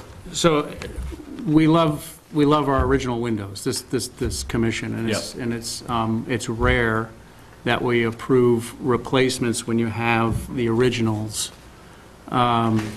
You've got some of the, if you noticed in some of the sash detail, they're pinned at the with mortise and tenon. Now, what we could see from the outside, yes, they do need some glazing. They definitely need some putty work. And some of the wood is a little tired. It can be returned and painted. Tell me more about why you... They're very drafty. We have basically like a 10-degree swing from our downstairs to our upstairs in the wintertime. And it's strictly air coming in through those windows. It just seems, we don't even open them. We're afraid to move them because they just seem... And, yeah, and we have 2 toddlers, so we're hoping to have ones with like fresh paint that aren't layered and layered. Mike, are you going to be doing the work? For the sash replacements Yeah. in the 6, yes. For the back window, we're still soliciting contractors to do the kitchen work. Right, that'd be part of the kitchen work. Yeah, so that would be kind of a separate phase than the 6 windows on the front and the side. Okay, okay. Well, you're going to be stuck with the same amount of work. These Brosco sash, is it just the sash, or is it coming with jam tracks as well? I believe it comes with the track that they pop into, I see, okay, it's a vinyl track, assuming, yeah. yeah. Okay. The proposed 2 new windows, are those, is that an awning? No, we actually haven't settled on a design. We're hoping for some guidance, and obviously, I mean, we haven't got a contractor yet for that back, so we don't really have a window picked out. It's just kind of an idea of what we would like to have there based on the design of the kitchen. Okay.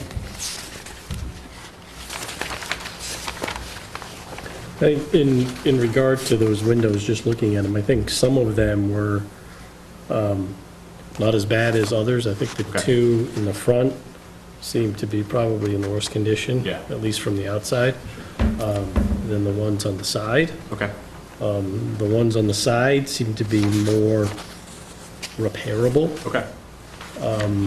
And, you know, as Ben was saying, you might have almost as much work, and I think if you were able to repair those, you'd Okay. probably eliminate a lot of the draftiness, and you get the fresh paint, and you get what you're looking for, I think, with just having those sashes repaired. Okay.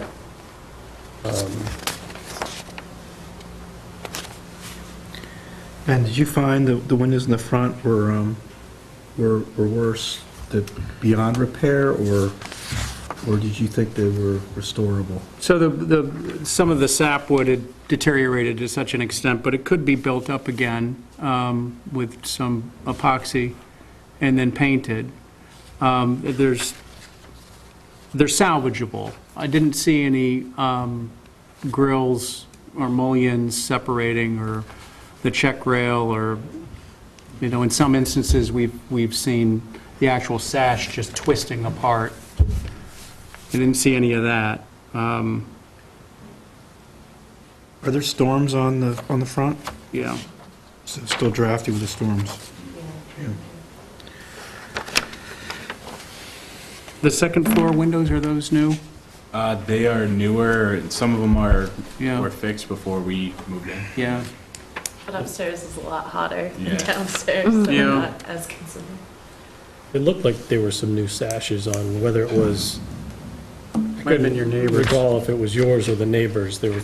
Yeah, we only have the Yeah. 178 side of the house, so it may have been the neighbor. Other side, yeah. Yeah. Were all these windows the same size? You know, I don't think know. they're- I believe so. Yeah. Could, Yeah. Within- I mean, in a worst case, could a couple of the windows be moved, you know, from the side to the front? Oh, You know, if the front ends up being, oh, I see, if the sash is the same size. In terms of refurbishing these, you would have to take the sash out, certainly, in order to refurbish them. And then you can line the jambs with copper, weather stripping, and put in new sash ropes and glazing. So if you're going to all that work, certainly swapping them out with windows in the front is a possibility, if you're going to be working on the front as well. okay. Well, and there's also restoring companies, window restoring companies, if you didn't want to take that on, something you wanted to check into, just to see Okay. maybe what they, Yeah, I'm not sure I could do that restoration myself, but I would.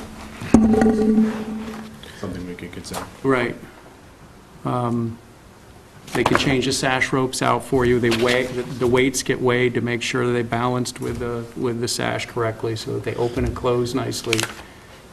I think you'd be impressed with the refurbishment. Very positive reports from other residents who Yeah. restored the windows, and then at the end of it, were quite pleased with the Right. results. Okay. And it'll probably be a product that will last you longer than the Brosco Okay. sashes, I would imagine. Yeah, the Brosco sash is going to be a newer pine. Sure. Certainly. So, so Mike and Theresa, just so you know, Ben was talking a little about our,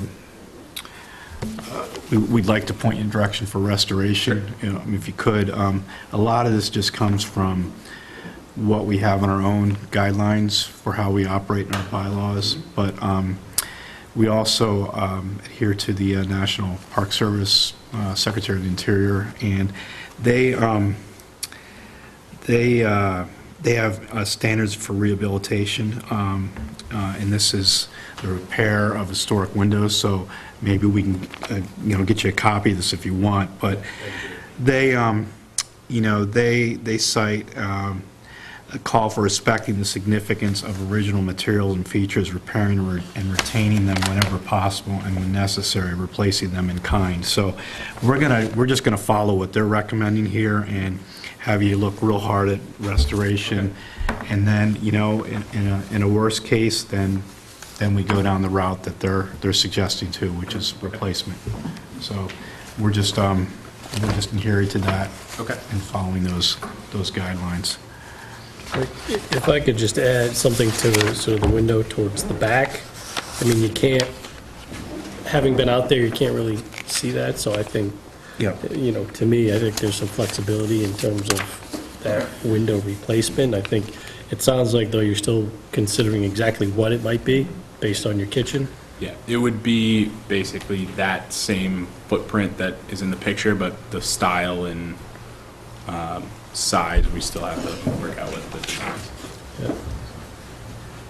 It's kind of not to scale, I would say. Right.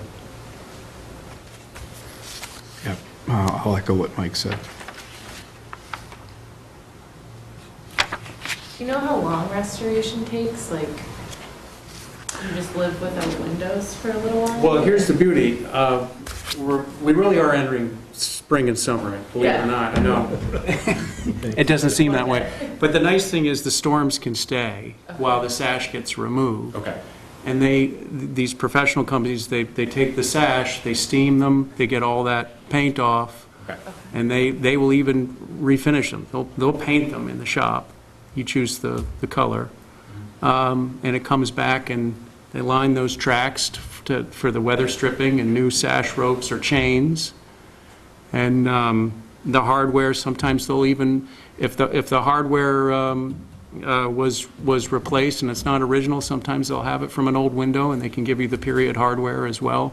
Okay. It really is amazing. I think you'll be impressed with what they can do. Is your experience that these are tighter than they were before? Oh, absolutely tighter than and they operate nicely. Okay. They get oiled and, yeah. And are there specific restoration companies that anyone? I can meet with you and Great. Yeah, Andrew that'd be can help you with great. that. Andrea has lists, Yeah. people. So do we need to do anything else for the back window, or is that, do we have to come back with the restoration plan, or? I don't know. The back? Do we need, we don't We need. can't see that, See it, it's Okay. not We can't their see it, no. jurisdiction. then you could do Okay, great. what you'd like there. And then if it's the restoration route that you want to go with, then that's just maintenance and that's just a minor form Yeah. to fill out, correct? Great.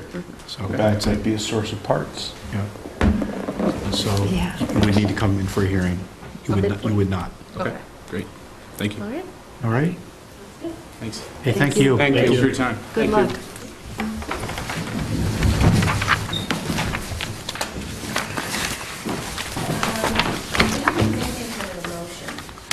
Oh, I'm sorry. So we have to do that. Right. Okay, so for the application we have right now, okay. Exactly. So the application Is asks for for the the replacement. replacement. Yeah, thanks. So we're denying the replacement, but at this point, but recommend Right. restoration. And then we can consider further as Okay. we see what they're into. So we're, certificate of applicability, is that? We're denying the We're denying the certificate certificate of of appropriateness. appropriateness. So moved. Well, that was quick, Virginia. Okay, okay. I'll just read it up. Let's make it official. Just, just make the motion to deny. Oh, gotcha. Right, so this is my first on a denied. I'd like to make a motion that we deny Okay. the certificate of appropriateness for, Okay, I'd like to make a motion for 176, 178 South Street to deny the certificate of appropriateness, window sash, For But it's windows. the non-applicability, isn't it? Oh, they're No. applying- oh, no, okay. okay, do we have a second? Second? All in favor? Aye. Opposed? Okay. all right. All right, so I just want Formality. to make sure, I will work with you. Yeah. So that when you can get these new pictures. Okay?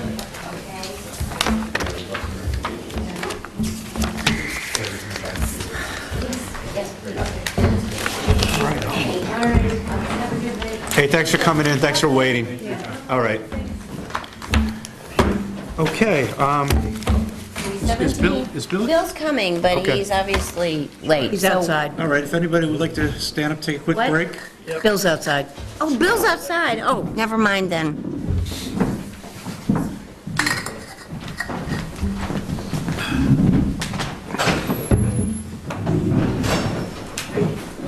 Ronnie took my thunder. I'd be happy to let you have it, but That was a no-hitter. make a motion, I could feel it. What is that, in Hearts, you shoot the moon? Is that in Hearts? Have you ever played Hearts? Oh, not for decades. Shoot the moon or something like that? You have to get the queen and all the hearts? Really? This is,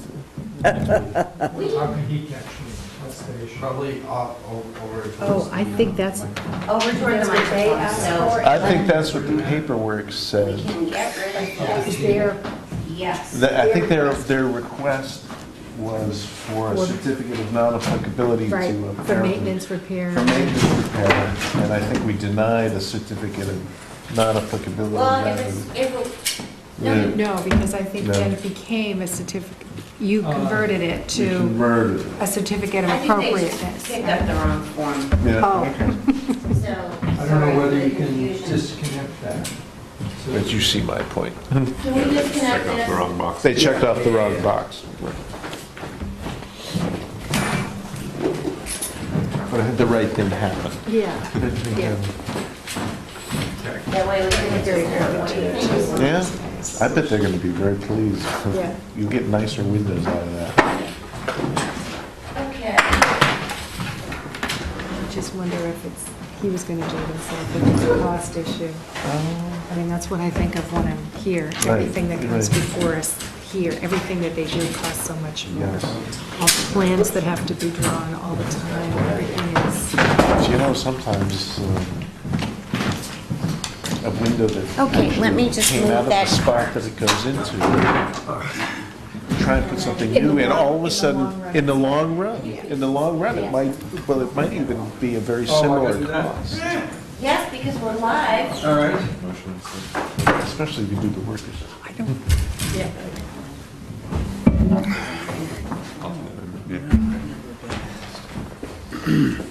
Would you like a second easel? Yes. Okay, I can do that. I was really just showing.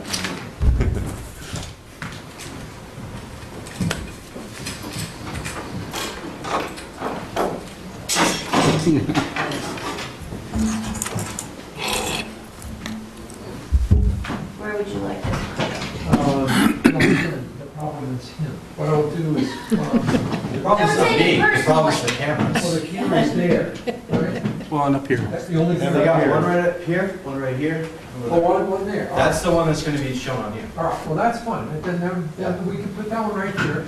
Except for this one is kind of unsturdy. And you don't have any sort of a coating, do you? So- No. But,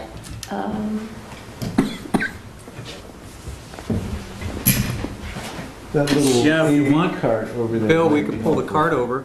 That cart? That would be helpful. Yeah, maybe I will do that.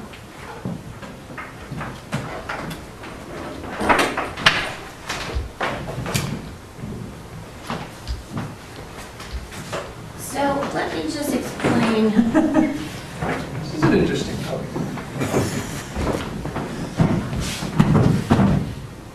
The industrial design. And other, Yeah, if you put that there, it's gonna cover, light space. What? Mike? It's okay, leave it right there, leave it right there, that's good. You really want them? So where do you want it? here with two, there's it.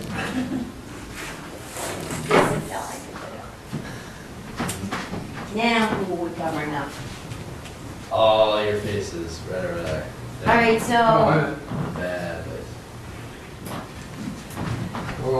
Keep going? You could always swap out, right, Bill? Yes. Just I probably kinda- could.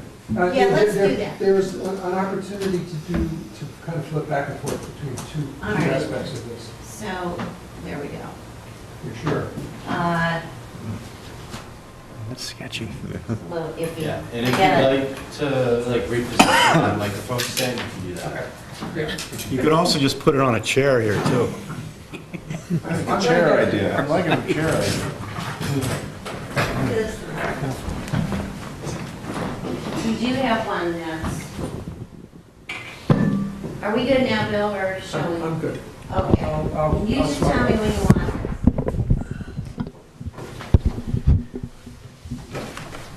So I have, good evening. Hey, good evening, thanks for coming in. Apologies, I was told maybe 8:30, so you guys have been very good about moving right along. I have a couple of things to share with you.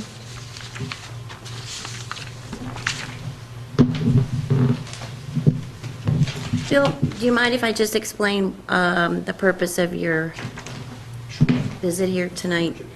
Yes. And to orient you, if you haven't seen the photo, I only got 4 of these, but I think there'll be enough. This is to remind you what Oh, yeah. Iron Horse Park looked like on the morning of March. March 3rd. Wow. Bill is here tonight because he is chair of the Harbor Development Committee. And as such, one of the things they have been working on, he'll tell you about, is to reconstruct some of our wharves, because they're actually falling apart. So our charge tonight is, Bill's going to talk about what is needed and why, and our charge is to look at the materials that he will eventually discuss with us, and to provide an opinion on the appropriate material for town pier. That is the one that is in our jurisdiction. So it will become clear as Bill, and then, Bill, I didn't mention this to you, but as I was thinking prior to the meeting, when eventually you decide to begin the work, then we will need to have a formal hearing. Of course. Okay. Fully understood. I'll explain where we are, but we're very mindful that it's not just your committee, it's multiple committees and the Army Corps of Engineers and the DEP, and there's a whole raft of people. Anytime you touch anything near the harbor or approaching water, you're immediately into multiple, jurisdictions. So, good evening. Bill Reardon, for those of you whom I don't know. I know 3 or 4, but thank you for making the time available. I met with what I think of as your sort of sister committee on Monday night, the Historical Commission. We had our meeting of the Harbor Development Committee on this very topic last evening, on Tuesday night. Last night I was here for a different meeting, but also impacting the harbor, which is the whole Summer Street Transportation Corridor, a very spirited meeting, which matters to the whole harbor as well. And then tonight here with you. So what I hope to do in as much time as really you want, I can make this as short or as long as you want to. I'd expected to spend about half hour, 40 minutes of the Historical Commission. We kind of got into it in an hour and some later. we broke. I mean, there was a lot of interest, there were a lot of questions. So what I wanted to do is, the photo tells the big story. We've known for a long time. I put a piece in last week's Hingham Journal, some of you may have seen it, a commentary saying, it's decision time for the harbor wharves. The other page that you should have is a chronology that speaks to the way the Harbor Development Committee has been approaching the issue of the town-owned harbor wharves. And I'll make that distinction. There are some parcels along the harbor that don't belong to the town. They're commercially owned. Our focus is the town-owned harbor wharves, and I'm going to point those out for you to help you orient for those who are not harbor people. Just out of curiosity, how many are boaters or use the harbor in any? Okay, about half. The town-owned wharves are the wharf that you control. Historic Districts Commission has jurisdiction over town pier. This is the pier itself. The Iron Horse, which Alec McMillan is very fond of saying to me, it's not iron, it's bronze. So it's the Bronze Horse, but for some reason we call it Iron Horse Park, is there. Whitney Wharf, which was reconstructed in 2003 with community preservation funds, is right here.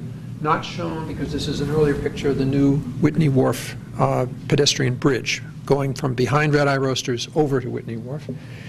Then we have a parcel called the Veterans Memorial Park, principally a POW MIA for the Vietnam veterans, very, very dear at heart to them. And finally, Barnes Wharf. And you'll remember that Barnes Wharf is where Hingham Maritime lives and where the town has entered into a 30-year lease agreement with Hingham Maritime. They are looking forward to constructing a major new facility. They're in fundraising mode, just to let you be able to see it a little better. But that's not your focus. I just want to give you kind of the whole picture. And the Historical Commission, their jurisdiction, ran more to the rest of the harbor, other than what you have under your jurisdiction. So, why the effort? Well, we've known that the harbor wharves are deteriorating. Just age. From our story last week, Andrea and I teamed up for the Hingham Land Trust annual meeting. Their focus was the harbor as land and as open space. Andrea did the historical piece, 47 slides, something like that. I did the currents and where we're going. And it's just a great display. You should, again, send the slide deck around, because it's the single best. I've lived in Hingham for 60 years, and it's the single best portrayal of kind of the evolution of the harbor from industrial. Think about ships and barrels and coal, and then passenger ferries in the late 19th century, then to commercial. When I came to Hingham, 9 gas stations along Summer Street, 4 automobile dealerships, most of them on the harbor side. And then finally to where we are now, where the primary focus is recreation and use of the harbor by the citizens of the town. So as I said, we've been mindful of 2 things. One, that these very old harbor wharves, largely granite, are deteriorating. That's a function of ice, age, storms, particularly the storms like the one you saw there, but that's the most severe. That's the third highest tide since 1928 recorded for Boston Harbor. But it's been happening. This other wharf, if any of you are boaters, this is Steamboat Wharf. We also own that, but that's not been our focus, in part because it's just so far gone. At the very end of it, stones are literally, big granite blocks are falling off the end of the pier because so many times it's been washed. Ice, once you get water flowing behind the granite wall, materials begin to silt out between the cracks. That weakens the wall, and the whole structure begins to come down. So we've been mindful of that. We started in 2015 saying, hey, this is the next big thing here. We've been working with my compatriots and the Bathing Beach trustees a wall replaced at the bathing beach, work along the front of the bathing beach parcel. You may be familiar with the Harbor Walk that is evolving. We have a piece at the bathing beach right by the parking lot. New pieces will be done by town meeting. It goes up through what's called the Grove. I can't show you on this map because it's not here. But again, one of the objectives coming from the 2007 master plan for the harbor, which we're not married to, but the notion of having a harbor walk, is absolutely part of the vision for the harbor. When we did our survey of what people wanted, that was one of the key things that came to mind. So we started in 2015. You may be aware, too, that Kleinfelder, an engineering firm, was hired by the town, community preservation funds, I think, again, about $70,000 to do a sea level rise study and look to what are the risks for the town-owned infrastructure of sea level rise. Flooding across the wharves, across Route 3A, into Bear Cove, Foster School, sewer pumping stations. 2 locations are of concern. One is in the Station Street parking lot. The other is corner of Route 3A, Lincoln Street, and Downer Avenue, the one just as you're heading into Foster School. So they came forward with that, projections of where sea level rise is likely to go, probabilities of how frequently we might expect over successive years. They chose 2 time frames, 2030 and 2070. They had some graphics, some of them pretty shocking. Some photos from right here that were doctored up to show at a 100-year flood in 2030, what would that look like? And the cars are up to their hubcaps, right in front of the farmers, not the farmers market, Fruit Center. Fruit Center, thank you. 2070, the water is up over the top of the cars, in the worst case, in a 100-year storm.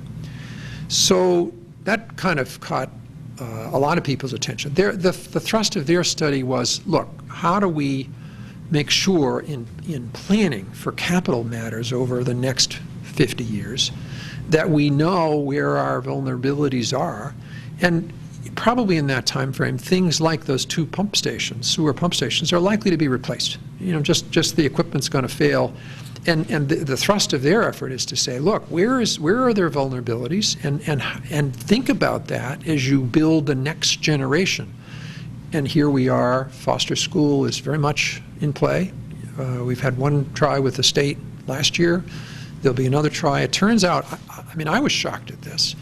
Foster School, all of the mechanicals are subject to flooding. It's that low if you think about Bear Cove and going in there. So it's an issue. What was the impact of Foster on this day? I'm sorry? What was the impact of Foster? I don't know. My focus, has been the harbor. I'm just not sure how severe it was.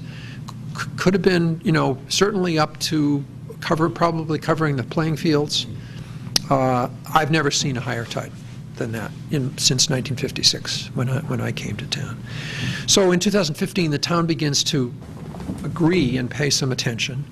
We got some money, 2015 annual town meeting, to do an initial analysis. Let's look at these walls. And they actually looked, we hired a consulting firm, Beals and Thomas, and they did a survey every 25 feet from right here all the way to here.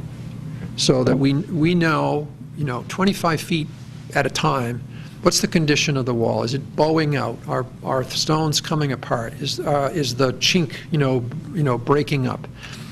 Very, very good picture of that. Followed that in 2017. Some of you may remember from town meeting, we asked for additional funds to go the next step. So we know the condition of the walls. We think to address sea level rise, we're probably going to have to raise the height of some of the walls.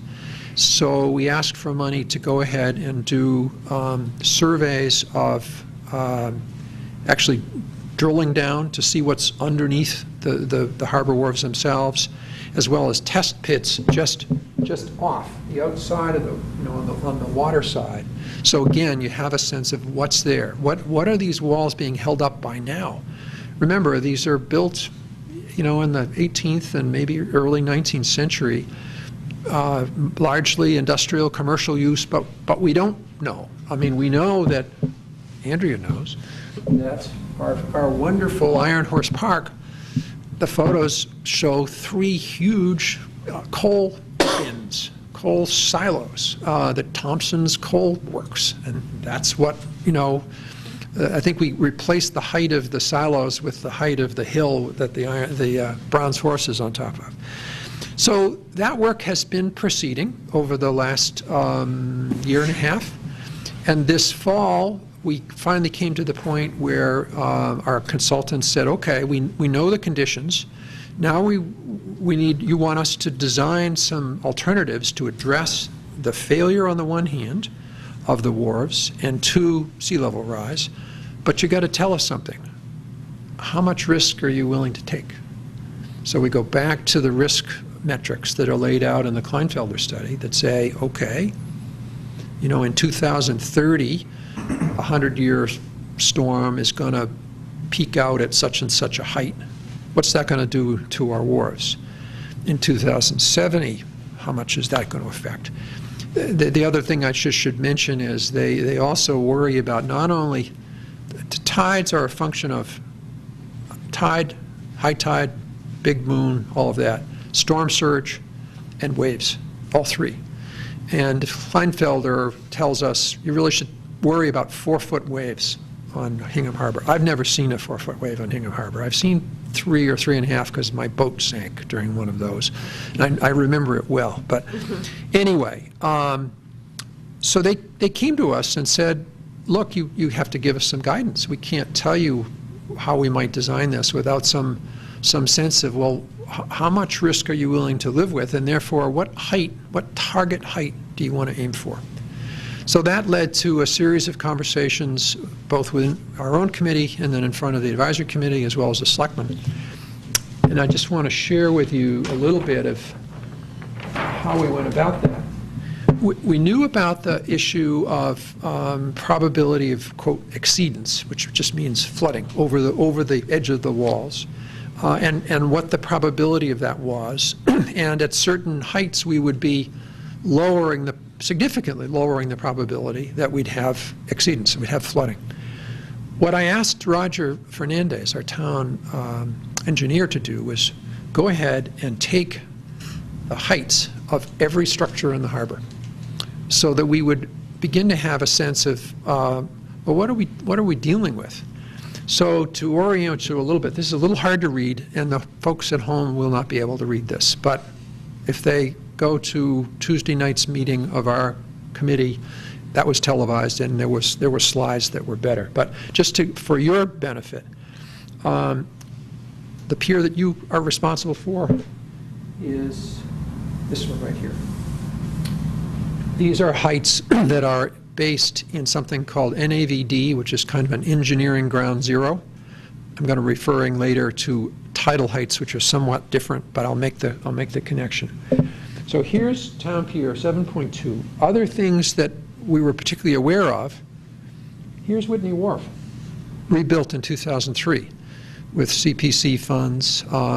You may remember that was a land swap. It was an auto dealership. We gave them some land somewhere else in town. They gave us the pier. Maggie Merrill and others went off, and we rebuilt that. 11 feet 1, so almost 4 feet higher than Town Pier. The other structures that we have built over the last couple of years, some of you will know that in front of the old bathhouse, there is new armor stone, these great big stones like you'd see on the Furnace Brook, or not, Wollaston Boulevard, along there. That height is, it's 12. Yeah, it's right here, 12 and it's 12.5. Similarly, 2 years ago, the Bathing Beach got Bathing Beach trustees got funds to create an interlocking concrete wall underneath the sand dune that you now see there. That's a sacrificial sand dune, but beneath it are these huge concrete things that have, and they did work in this storm, there was no more parking lot eaten up, whereas a couple of years ago, we were literally seeing parking lot disappearing because the waves, particularly northeaster, which is what we tend to get in the winter, undercutting the pavement, the paving literally just falling in. So that was an important one.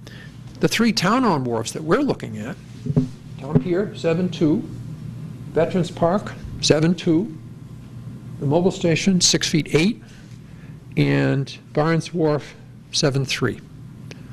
About 4 feet short of the one that we have redone. We went through a long exercise, sort of saying, how much risk? I've talked from the outset about our job now is balancing 3 things. Safety, just prevention of flooding, aesthetics, what is this going to look like? You know, this is a town that cares what its harbor looks like, and cost. And the higher you build, the more dollars, and so forth. So this was the exercise we launched into. We reached a conclusion that it may be a pragmatic one that we would aim to rebuild the town-owned wharves, all of them, to a height consistent with Whitney Wharf, roughly 11 feet 1. And that we would try to build in redundancy or the ability to do this, we've called it on a modular basis, meaning that you design a wharf such that if you needed 20 years from now to do this again, you could build on top of what we've already built. You would have built the understructure strong enough to be able to carry more weight and more height. So that was the decision we made in October, our recommendation. Advisory committee and the selectmen, ultimately this is the selectmen's decision in terms of, you know, the dollars, the type. They actually will contract with anyone that we elect to build these. So then we went on to the next phase, which is, okay, now we want to talk about various designs for the ways to achieve the target height of 11 feet. And that led us into, you know, a different kind of conversation. And what I've done tonight is just to bring your version, if you will, you know, the Town Pier version. So Andrea, let's see, what we'll try to do, we'll move this up.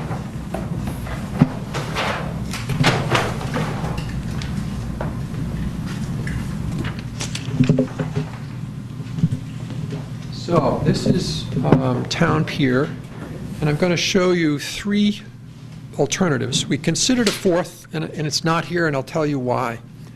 The key question was, how do you get to 16 feet, I'm sorry, 11 feet of protection? And we kicked around the notion of, you may know that this land trends up. As you get closer to the existing parking lot and the hedge, you're probably a couple of feet higher than you are out here at the front of the pier.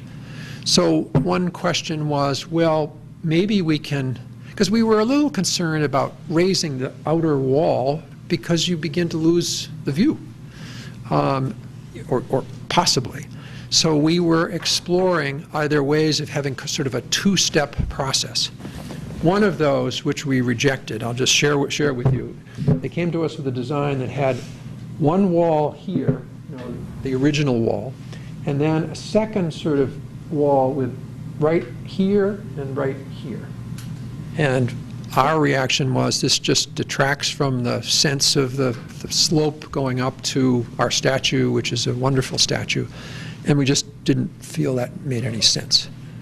This alternative is a different version, which is to say, okay, we'll raise the height here to 9.5 feet, have our continuation of our harbor walkway right along the edge, and then we might have a secondary wall on the other side of the harbor walkway. So if you were walking down here, there would be an additional height to your left in addition to your right.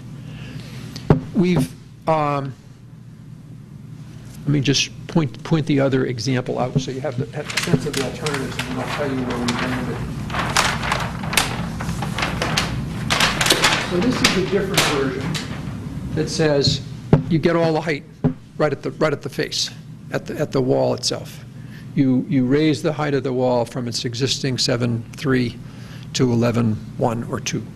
No additional interior wall, and you will have some change in the topography. We've talked about would we fill right up to the level of the new wall, flat, the way it is now, or might we have a bit of a reveal, a foot or so? I personally don't like the notion of bicycles or baby carriages at grade being able to roll right off the wall. So to have a bit of a lip, makes some sense to me.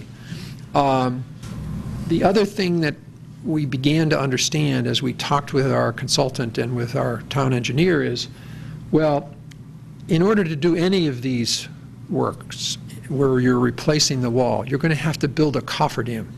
Cofferdam is a steel piles driven down. It will totally surround the wharf to prevent the tide from coming in, so you can work in dry conditions, take the wall apart, do whatever you have to do on the base, and then build it back up again. It's a huge cost. For this one wharf, it's about $700,000 just to build the cofferdam. If you're going to have to do that, it seems as if you should take advantage of this time to do what you need to do and put the wall height, as high as you reasonably can, and still allow for that modular approach of adding some more later.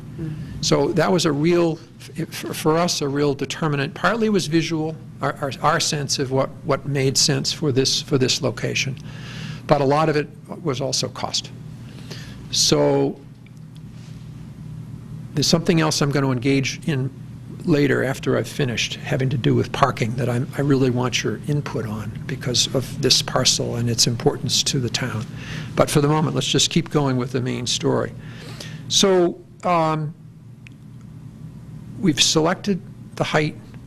We've gone through a couple of different scenarios here for each of the wharves. For yours, as I happen, the three that I mentioned, the wall's kind of halfway going up the hill, a secondary wall interior, and then this version, which would be probably in granite, but I'm going to talk to you about materials in a few moments, and that's the key reason, because I view your committee as being the aesthetic portion of our town conscience, and to help us make a decision that seems right.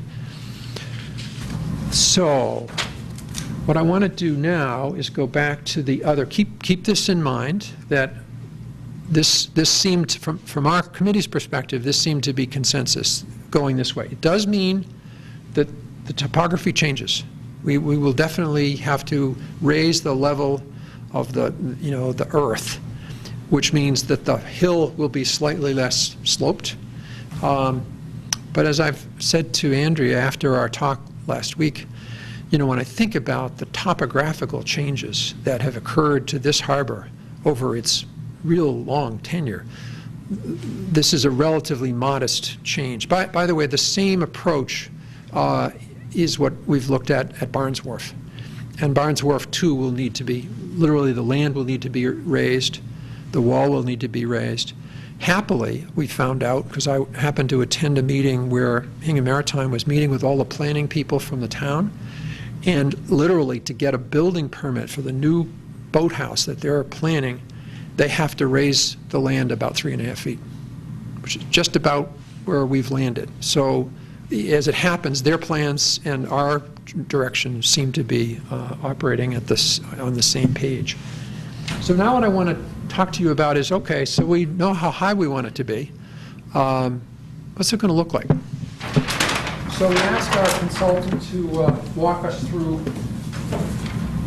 what are some other towns doing, what are the alternatives, and then begin to think about cost, which of course is the big question down the path. So I just want to give you a sense of some of the kinds of things that we looked at.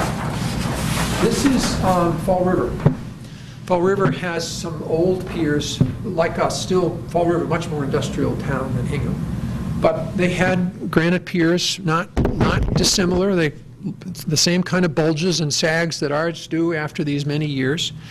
And they dealt with the question. They're trying to revitalize their harbor, but more for commercial use than for residential use. And they've opted to go with steel.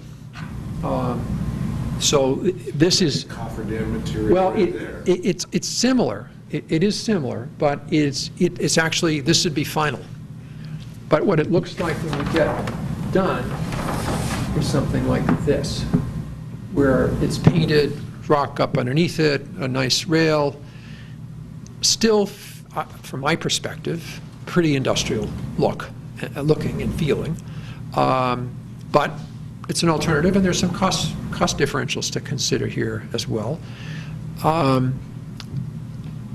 Another alternative is the classic Marshfield, Situate, think Nantasket Beach. You know, this is just a concrete wall. Again, from my perspective, not, you know, in the same, doesn't have the same feel at all, but.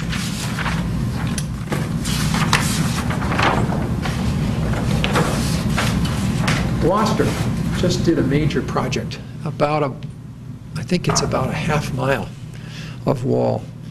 And there they had, you can see, this is the before, similar condition, the materials are falling out, the water is getting behind, the walls are weakening, they're beginning to fall in. And they chose to go the traditional granite route.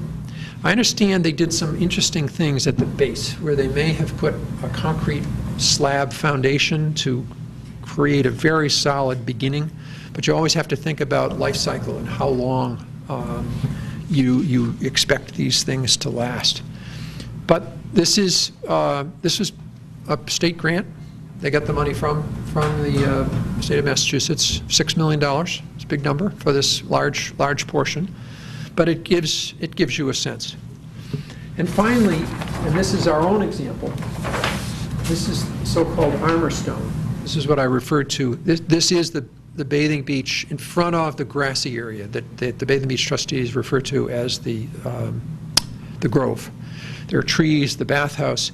This is what it looked like before. What was happening is the waves were literally going over the existing stone, which was much smaller, smashing against the bank, and the bank was just washing out. We were literally losing land each major storm. So they came in, put in these very heavy, big stones.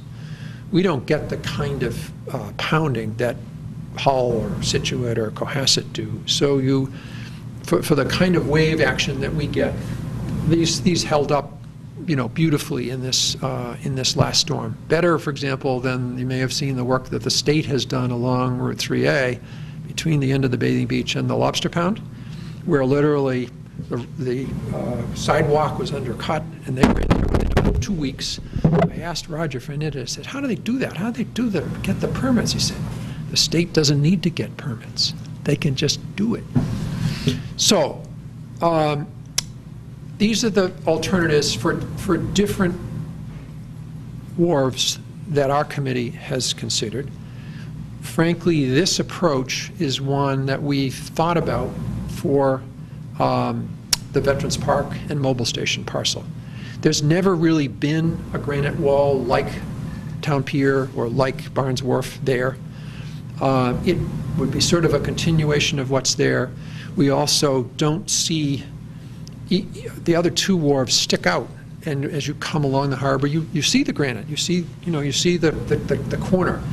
As you drive by on Summer Street, past leaving the fruit center on the left, you don't see the front of the Mobile Station parcel or the Veterans Park parcel.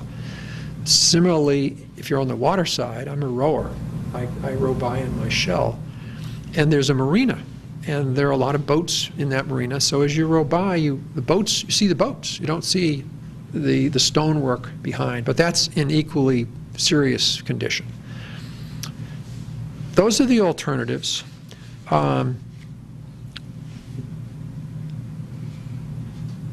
What I'm really looking for from your committee is a sense of, you know, is there a direction for Town Pier that makes sense to you? I have my own thoughts, but they're personal, and look, this is a property that you have significant control over. So I would like to engage in the conversation about, if we're looking at these kind of alternatives.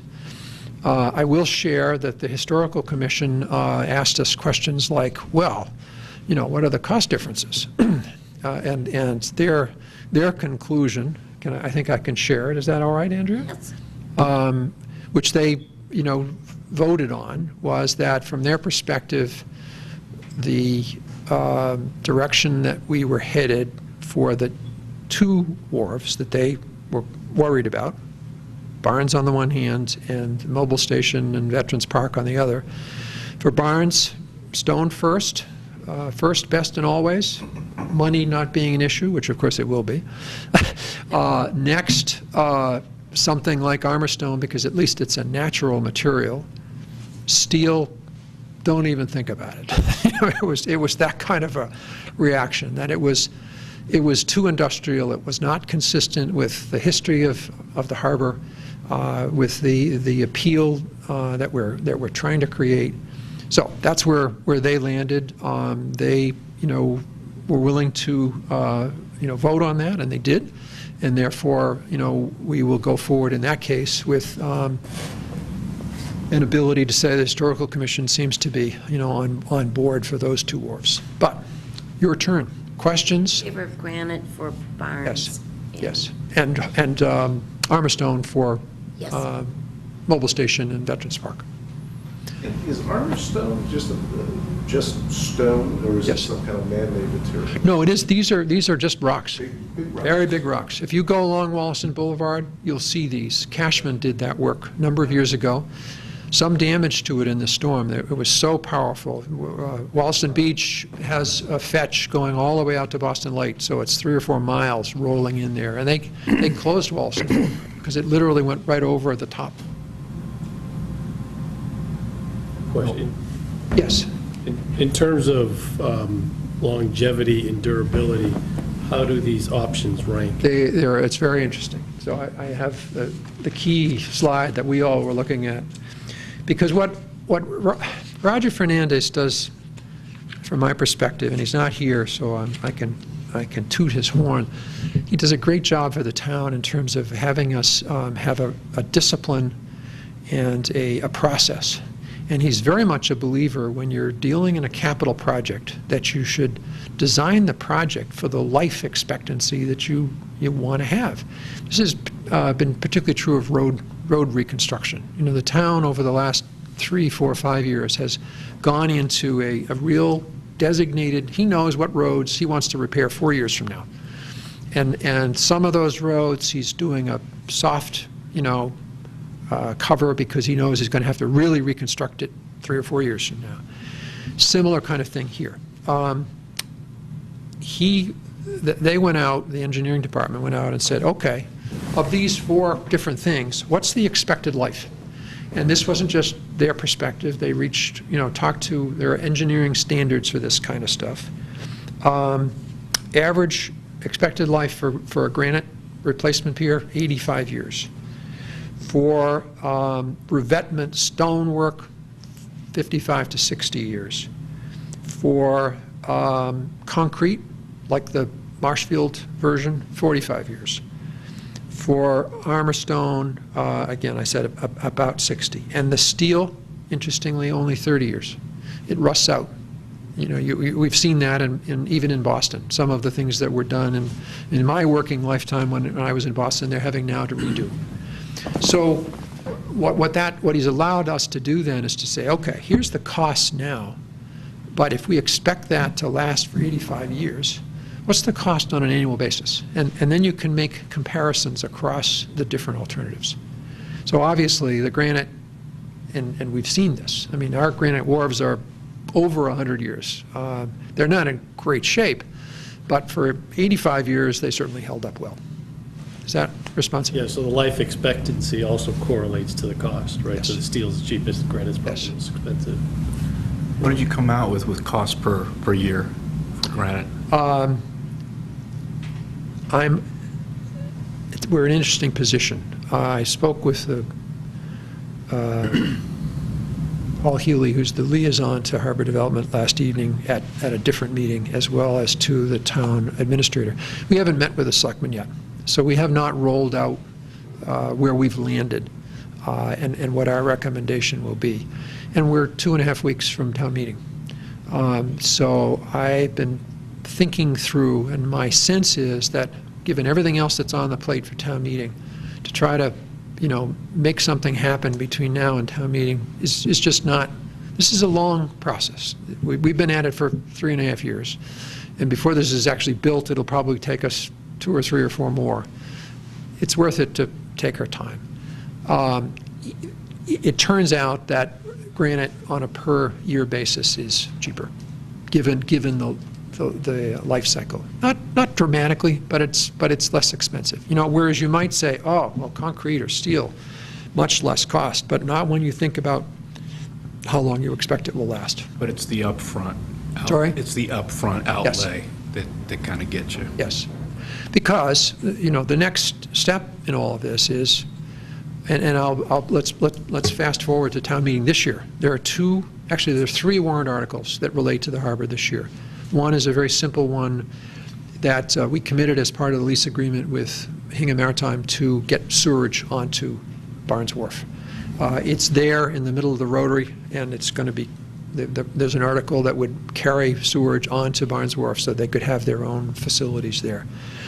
The second is a continuation of the Harbor Walk. You've seen that at the bathing beach, now on the Grove. We're proposing to add that in front of the bandstand. The continuation of that granite walkway. I'm sorry, brick walkway. So literally a bike or a baby carriage or a stroller or someone who's elderly and isn't terribly fleet of foot to go across that grassy area with tough flat granite surface. The third is what we've referred to as kind of a down payment on this whole project. We're going to be looking for funding anywhere we can find it. There is something called the Seaport Bond Council, state agency. They gave us $700,000 for the bathhouse snack shack project. We have to deliver on that, and we hope to do that late in 2018. But they are open to granting as much as $1 million per grant to towns, but you have to put up earnest money. So the requirement is 20% or $200,000 to their $1 million. So we've proposed an article. It's Article 14. The Harbor Walk is Article 17, which is a community preservation recommendation. But 14 will ask the town to appropriate up to $200,000 on the assumption that we get the grant. If we don't get the grant, no money. What we will do and have the money to continue to do, if we proceed with the selectmen and the selectmen agree with the recommendation coming forward from Harbor Development, that will begin the process of thinking really big time about how do we fund this. You may have seen an article in the Globe last week. Governor's capital budget proposal had $170 million for sea level rise resiliency in his budget. Whether that will happen in the legislature, I don't know. Our objective, the reason why we're asking for the funds at this town meeting is because the next application to the Seaport Bond Council is in August. We want to be able to go in August and say, look, we've done the analytics, we've done the borings, we've done the test pits, we have a design, we're working on permitting, this is so-called shovel ready, or pretty close. So we think we should be kind of first in line, whether it's for the Bond Council or for the governor's proposal, if in fact, it is passed by the legislature. Ultimately, will federal or state money give us the answer and the result? I don't know. If necessary, there comes a time when the town just needs to step up, bond this. We do have a revenue source. Mooring permits feed a fund that can only be used for water use. It's not enough to service a bond, but it could be well on the way. That's next year's story. This year's story is let's get to some consensus around what is it that we want to do and get our engineering consultants going on actual construction drawings and permitting. But, other questions? I think consistency is important here between the different piers. That's how I would look at it. By To have steel on one side and granite on the other. You want to have some consistency with the materials, but, also, like, these retaining walls, these seawalls, are only going to be as strong as the weakest link, right? So you have to, I'm sure you're thinking about this, but water coming around the sides, if everything is 11, but you got one part that's 8, you got issues. Let's go back to this, because this is an important discussion. It's one we're going to have with the town. Our perspective is you have to move the ball down the field. However we've gotten here, we're to a level where 3 town piers are woefully short. That photo tells it in spades. For this last storm, Whitney Wharf at 11 feet 1, there was no water on top of it. It's literally 4 feet higher than Town Pier. I initially was shocked at that, but I went down on another storm that was pretty high. Water was kind of right at the top of the granite stones on Town Pier, and I looked over at Whitney Wharf, and there is, 3 or 4 feet above, with more room to spare. So our notion is, look, let's get us consistent across the whole harbor. You remember this one, including where we are at the bathing beach and the Armistone at the bathing beach. But then try to make sure that we can go further down the road. There are still going to be parcels we don't own. This is John Kenny's marina. He's got to do something, the water comes around. He's going to have, this was raised somewhat when Tom Hastings owned it. I think he brought it up to something like 9 or 9.5 feet. Another issue is literally the wall in front of the Rotary. The town owns that, but it's absolutely part and parcel of the highway. When the highway is rebuilt, if there can be any deals, that'll be the time to look at that space. But you're absolutely right, and that's what Kleinfelder told us. They said, look, where are your weakest links? One of the weakest links is right here. Because what will happen to the town is water will come back, go in behind here, go under the railroad bridge, end up in the home meadows, and then flooding backwards into what, of course, used to be a bay, where the parking lot, the Station Street parking lot is. And that's how the sewer station would be overrun. But that would impact North Street. Sure, have we thought about, from a public safety standpoint, what could you do? There are things on a short-term basis that you can do. If there's a Hurricane Sandy coming, and you're 3 or 4 days, and you're going to get clobbered, if the town gears up for this, there are temporary barriers that you can put up. Remember, you don't have to hold it back for forever. You have to hold it back for an hour or two of the high tide cycle. Just slow it down and prevent it from becoming, serious, major. So that's a weak point. This is a weak point. Red Eye Roasters is a weak point. That photo that you have was taken from the back window of Red Eye Roasters. I'm mindful that beyond, I can hold this up for you. This is the town boat landing. We don't control that. We didn't build it. We have a plan in place from the state. This is a fish and game controlled entry point. They value free access, not just this isn't town only, this is anybody. So that's a weak point. The design we have will protect us to here. They're going to build a new ramp for us, and we've seen plans for that. We worked with them on that. We're going to try to get them to raise the top of that so that it will help this problem. But ultimately, we could be in a situation where you might say, again, on a short-term basis, from right here across to Ship Street, put in short-term barriers. Close off 3A for 2 hours in the 2 or 3 hours at the height of the storm.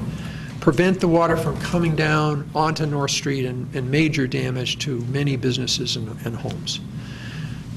Some of this is, I won't be here, but we have to try to think this way. So our take has been, do what we can, be opportunistic, try to plan what we can control, and be, as you said, be consistent both in terms of height and also in terms of materials.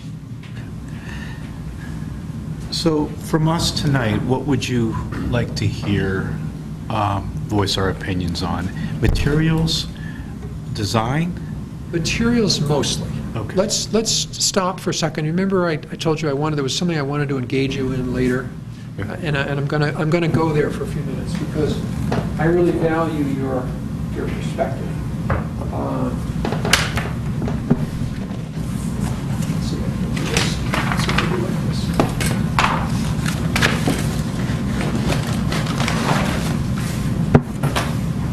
Again, for those who know the harbor now, you know that the way it works currently is Red Eye Roasters is here.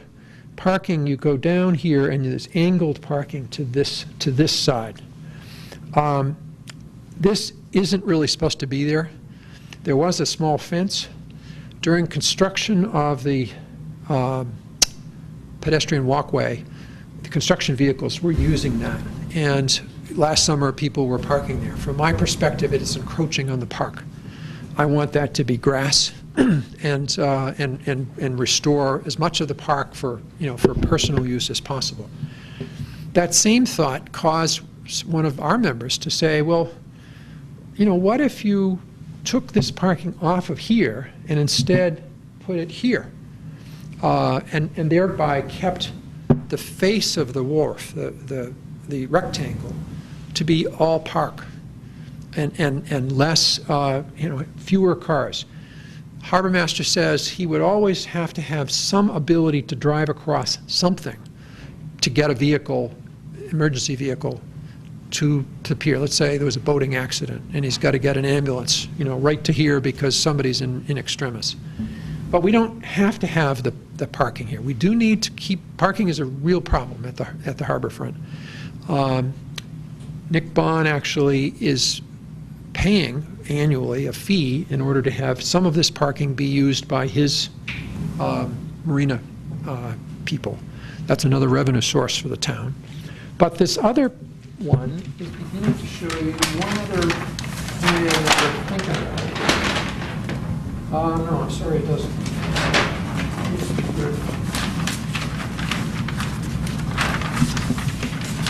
Dana White, I am not.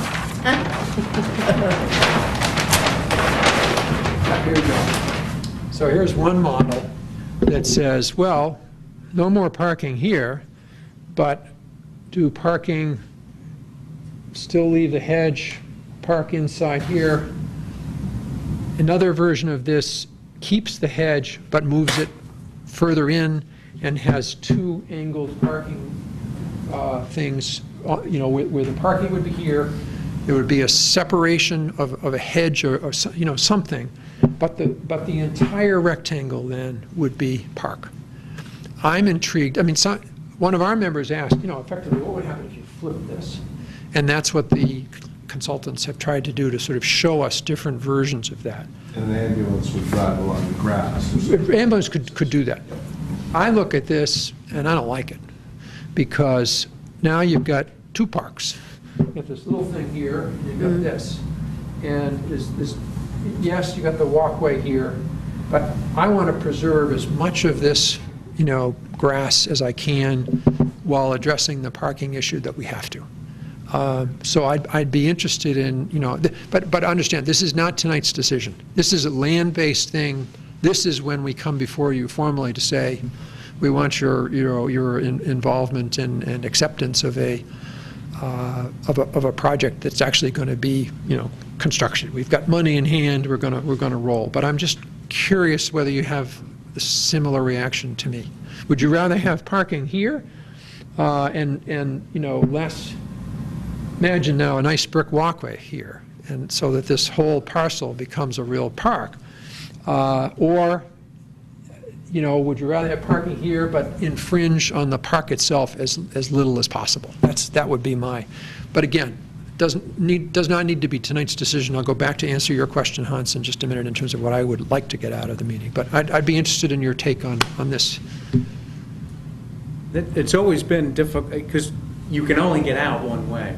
Yes. When you go into that. Correct. Right, and when you pull all the way down to the end of the town pier, you have to turn around to head back out. And I always. Oh, you mean here? Right. Yes. And I always found there's usually one or two other cars. Or that have the opposite idea. A pedestrian behind you. Right. So I always found that treacherous, and I actually avoid that area when I park over there. I'm over in the trailer area where everything is so wide open. What ends up happening here is I think the people who are using the marina, these are the spots, because they're going to park, they're going to be there for 4 or 5 hours. It's not the sometime like me, just go down, look at the harbor, and stay for 10 or 15 minutes and then depart. Red Eye Roasters, of course, has its own parking, but on a good busy day, there are people who park all along here. So The notion of a brick area for pedestrians is very appealing. to have the walkway. Well, that's clearly part. That is, if there's anything central to our vision of what the harbor ought to look like, ultimately, a walk from the Lobster Pound all the way to the Maritime Center. In the version that you have here, where it's horizontal as opposed to vertical, let's Yes. say, do you need that central island? Could This you one? Right, just two double-loaded. Well, exactly. That's, I don't know. Sort of. Yeah, here's the other one. So this shows it. You've got the angled parking, but it's both ways in here. But you haven't cut as far into the park itself. You haven't separated it into two parts. Yeah, to me, that's the direction that I find most appealing. It retains the best part of the park. It clears this area. I mean, if we do the walkway, you'd have to, and you had parking here, you'd have to flip it the other way. So the parking would be on this side. And again, that to me is visually distracting from, the hill, the horse. Of course, I like the pine trees. I know Mr. McMillan does not. But Looks like you might actually get more parking on this one too, right? it's close. Yeah. We lose in comparison to what we have in comparison to what we have now. Remember, there is parallel parking along the hedge. It's probably 5 or 6 spaces from one end of the hedge to the other. I love that. So I'm sensing as I look around that this direction feels better. Okay, so back to the primary question. What I would love. How many spaces do you give up on the, that we have right now? 4 or 5, because this effectively. How many spaces are right there? If you flip this, you may end up picking, I haven't counted it, I haven't done the detail, because I knew this was in response to a question that one of my members asked, and when our consultants came back, they said, hey, we'll just float these as a trial balloon. I haven't done the math. What's the impact for losing all of those spaces to the pier, the businesses? Couldn't do that. Can't do it. I think we'd be very hard pressed to do that. I think we'd be running in conflict with our agreement with the marina, Nick Bond, who owns the marina, 3A Marina. So where I would love to end up is a sense from your committee of your pecking order, or your preference in terms of the material. The height, I suppose, we could talk about. I know that Chairman Healy is a little worried. Do we need to make them higher? Our committee felt to add 4 feet to an existing pier was a lot. A bit of an adjustment for the town, and to have a 6-foot kind of barrier wall at the end just didn't feel right. And the probability story was telling us that, at least based on, climate change and sea level rise, very controversial in Massachusetts, in the country, in Washington. My guess is only as good as yours. So. Steel would be terrible. Concrete almost is terrible. You're not going to get any argument from me. You know, if we're about restoration, why wouldn't we do granite? Because that's the material that, Yeah. it was fascinating. One of the slides that Eileen McIntyre unearthed was part of the original construction of Whitney Wharf. And she also found out that the granite came from two sources. I don't know how thoroughly documented this is, but the Quincy quarries, which of course had granite all over the place, and the quarry behind the courthouse on Washington Boulevard. You know, there's a quarry, Rockland Street goes on one side, Washington Boulevard goes on the other. In the middle now it's a pond. It's a great fishing pond, I'm told. But there was granite there. We will have to, if we raise this wharf, we'll have to find material, and we want to try to have it be similar. If you do take the wall apart, you have the ability to put it together in ways that if you have to add slightly different colored granite, you don't have a course of the old stuff and then a course of the newer, different color. But, that'll be an issue, but that's down the road. Bill, Lonnie Fournier, who's our conservation officer for the folks at home, and I were having just a little chat about this. And she said, well, gee, would it be possible if Steamboat Wharf is already falling apart, use some of the granite from that? So I just throw that It's out actually, it's a very interesting idea. Someone asked us that. Let's just to remind everybody. Yeah, I needed two easels. there. You did.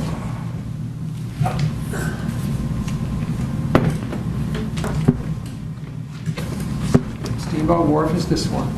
It's the furthest gone in the sense of deterioration. And one of our members asked the very same question. Could you sort of sacrifice Steamboat Wharf and use that material toward the other? I'll tell you a little story. When for a while the Route 3A corridor was under our responsibility. We were doing the work with the consultants. You may remember we voted 3 years ago to spend $400,000 doing advanced consulting and design on the new look of the Route 3A corridor. Part of that is that there's a landscape design consultant, Presley Associates in Boston, who are subcontracted to the principal contractor to do some of the landscape kind of thinking that we are definitely going to need along this whole harborscape. There'll be new sidewalks. We need to be thinking in terms of sun protection. Think about perhaps something like what Wollaston Boulevard has. Anyway, he came down for a site visit, and we walked all the way from the bathing beach to here. And he was all thought, gee, this is really beautiful. It's a wonderful. But when you get out here, he said, wow.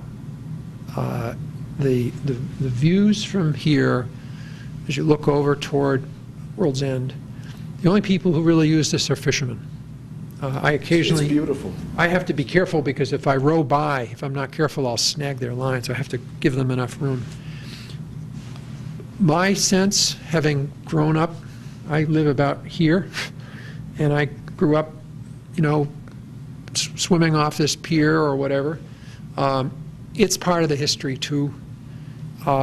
We don't have the wherewithal, nor do we have the vision right now. I would personally be reluctant to sort of say, we're going to give it up, we're going to let it be restored to the harbor. It was one of the wharves that C.B. Barnes and the Barnes father, whose name was Thurman or something. Can't remember. It was another one of the wharves where steamboats came in. It's a part of our history, too. Mm-hmm. We haven't prioritized it for two reasons. One, it was going to be very expensive because it's the worst gone. And two, as it relates to sea level rise, it's not a player. The reason is, as some of you know, Summer Street is going up pretty fast. And the low point is right here. So whether this wharf in the interim is overrun or not doesn't really impact the issue for downtown. who knows what kind of changes in water flow patterns might result if you... Well, exactly. You know, you could go two ways. You could say, well, wait a minute, this is parkland, by the way, this whole parcel here. It's just treed, and then there are trees going out here. You know, the town, it is conservation land, so they're probably pretty limited. But whether the town could ever see, there was at one point a plan that Hingham Maritime was going to have their rowing operations here and their sailing operations here. It was just too expensive for them to think about putting a sailing, villa or and dock system out there. But someone could come along, a deep-pocketed person could come along and say, I have some thoughts on what we could do here. I would personally be reluctant now to preclude that possibility. That's my own personal feeling. It's something we'll have to talk about. And you got to be able to find granite elsewhere. Oh, sure. Summer in Stonington, Maine. There's still granite being produced on the quarries of Stonington, Maine.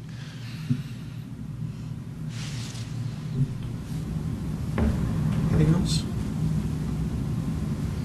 Everybody in favor of granite? Granite. Restoration, preservation. Pretty much what the board is. Restoration, preservation, resiliency. Yes. Right. Consistency, as well as Hans was mentioning. Andrea, I'm sure will craft something appropriate that you can record as a vote that will count. I mean, and by the way, Historical Commission did much the same thing. And I think they also try to incorporate recognition that, look, cost is going to be an issue here too. But it's very helpful, to your point and yours, Ben, that in fact on a life cycle basis, granite is at least as in some respects it's less costly on a full life cycle basis, and that's just very, very helpful. Because I think if we could do everything in granite, if I could do a new granite wall at Veterans Park and Mobile Station, would I do it? Sure, I'd love to. But I think that's part of the compromise that our committee, seems to be headed toward, which is to say that one is less visible. It's not historically been granite. It's a fairly big difference in the cost. Armorstone for that parcel, $600,000 to $700,000. A granite pier, $3 to $3 million, something. I mean, big difference. And that's really a continuation of what we had. So that's where we seem to be heading. But I think it's the right balance back to cost, aesthetics, and safety. And I think this board in particular is always looks at maintaining what is existing and rather than substituting with other materials. So that's pretty consistent with what we do with everything.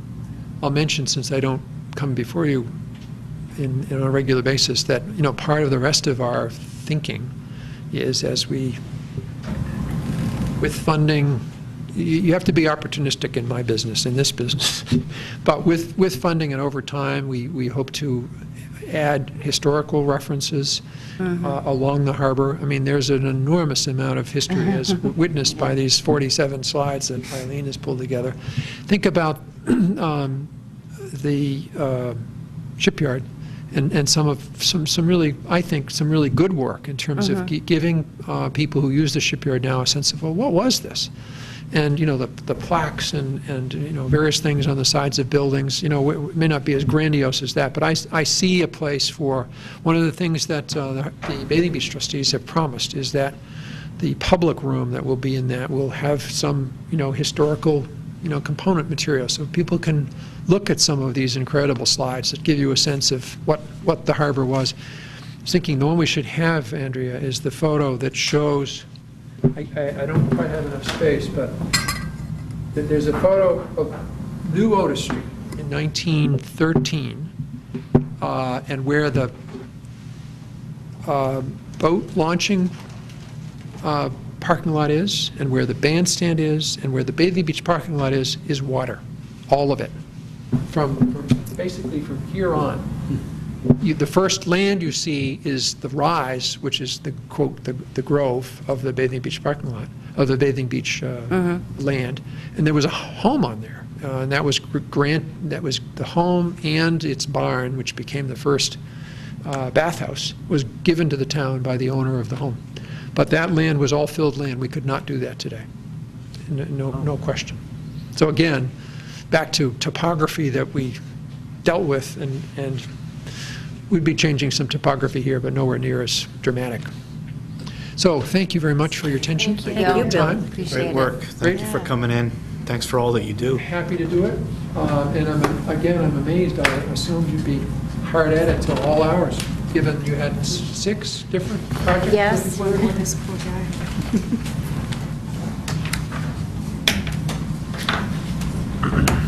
Thank you very much. So, Okay. With that, we have one last informal discussion on 317 Main Street. How are you?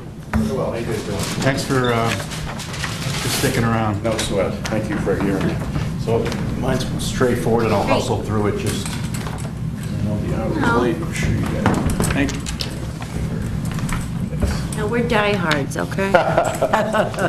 We're here for the long haul. Oh, don't worry about that, Bill. So,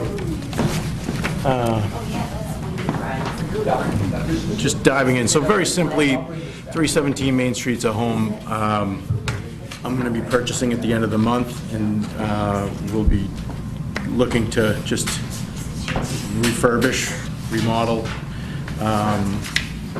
My goal is really to improve the aesthetic of the home from its viewed from Main Street. You know, very simply, I think those 4 garage doors are, like, definitely don't think they're original. They're relatively new doors, and I don't think they're unsightly, so I'd like to remove those. Below is just a very simple elevation from the front that I've kind of drawn to show what I would like to do, if possible, or what I would suggest. If you look at the second set of pictures, those show some of the existing windows in the house. And my belief is that those 2/2s, there's 5 of them total in the house, are the original windows, or at least older than the ones that are currently on the front facade right now. Both are wood windows, but the 2/2s they just look older to me. And I don't know how to go about proving that, but God bless you. But that's my thought. So my thought would be, should those be the original windows, to have those fully refurbished and then put all 4 of them on the front facade, kind of on the first floor and then in the gable there, as I show in that one picture. And then down below, those would be, you know, new windows or whatever windows would be suggested. And then, you know, I don't know if I need to make consolations, but I'd be willing to do things like put a wood roof on the house, if that's going to sway decisions one way or another. I'd be happy to do that, use copper gutters. Obviously, I'm going to ultimately repair all the existing siding, repair all the existing trim. I'll repair the chimney, but kind of leave the building as it is and then just bring it back to life. Yeah, ideally, yeah. I mean, they're just How old is the house? unsightly. So I stopped by and met with Andrea a bit, and she gave me, Oh, sorry. 1870? 1870. I couldn't find anything. 1930. Yeah, I couldn't find anything prior to that in any of those documents, like in the neighboring properties referencing Yes. a barn move, because it was moved, I believe, sometime to this location sometime after. I couldn't find the exact date on that either, but prior to that, obviously, but after 1920-ish. Yes. So those are my general thoughts on it. My goal is, I have an architect where I'm working with. What I would love to do is instruct them as to what would be acceptable and what would not, so that when we come back, I could limit my expenses with them and do whatever you guys want done, and just kind of try and do it as efficiently as possible. Andrea, do we have any record of just the historical nature of this house. The only thing is that, What the what garages was- were used for, with the... No. As far as, horse, It used to be a stable. yeah, but was it anything other than that? Was it, No, it was just a stable that was converted into a home. And if you go around back, there is a dramatic drop, and so that's where the garage doors are, there's another, say from the floor of the garage doors, which are not, it's not a slab, they're on framed, it's just a hodgepodge of framing materials. But underneath that's probably, if you go around back, it's probably 15 feet to grade out back. So there's a full generous space down the basement. So I know it was a stable. My point in saying that is, was that the area back there that was used in the stable, and those garage doors weren't? I don't know, but there certainly weren't any other photos that I could find of the property. So there's usable space under the garage around back? Yeah, so I would pour a slab back there and use it as a basement. was there any review of this home by a commission at one point or another? Never, No? never. I'm just wondering, Would this be a site the four visit? garage doors, Not since I've been here, let's put it that way. And that little thing on the side is definitely an addition. That's assumedly, it's a poured concrete. The framing materials in that little thing are different, and then it's a poured concrete foundation and slab. What would you be using for the area behind the door, what the doors are now? That would be main living area, main living floor. So bedrooms would be on where the entry level is. Those would be the bedroom level now, and then the main living area would now be down, where the garage doors are shown. Kitchen, family room, side entry.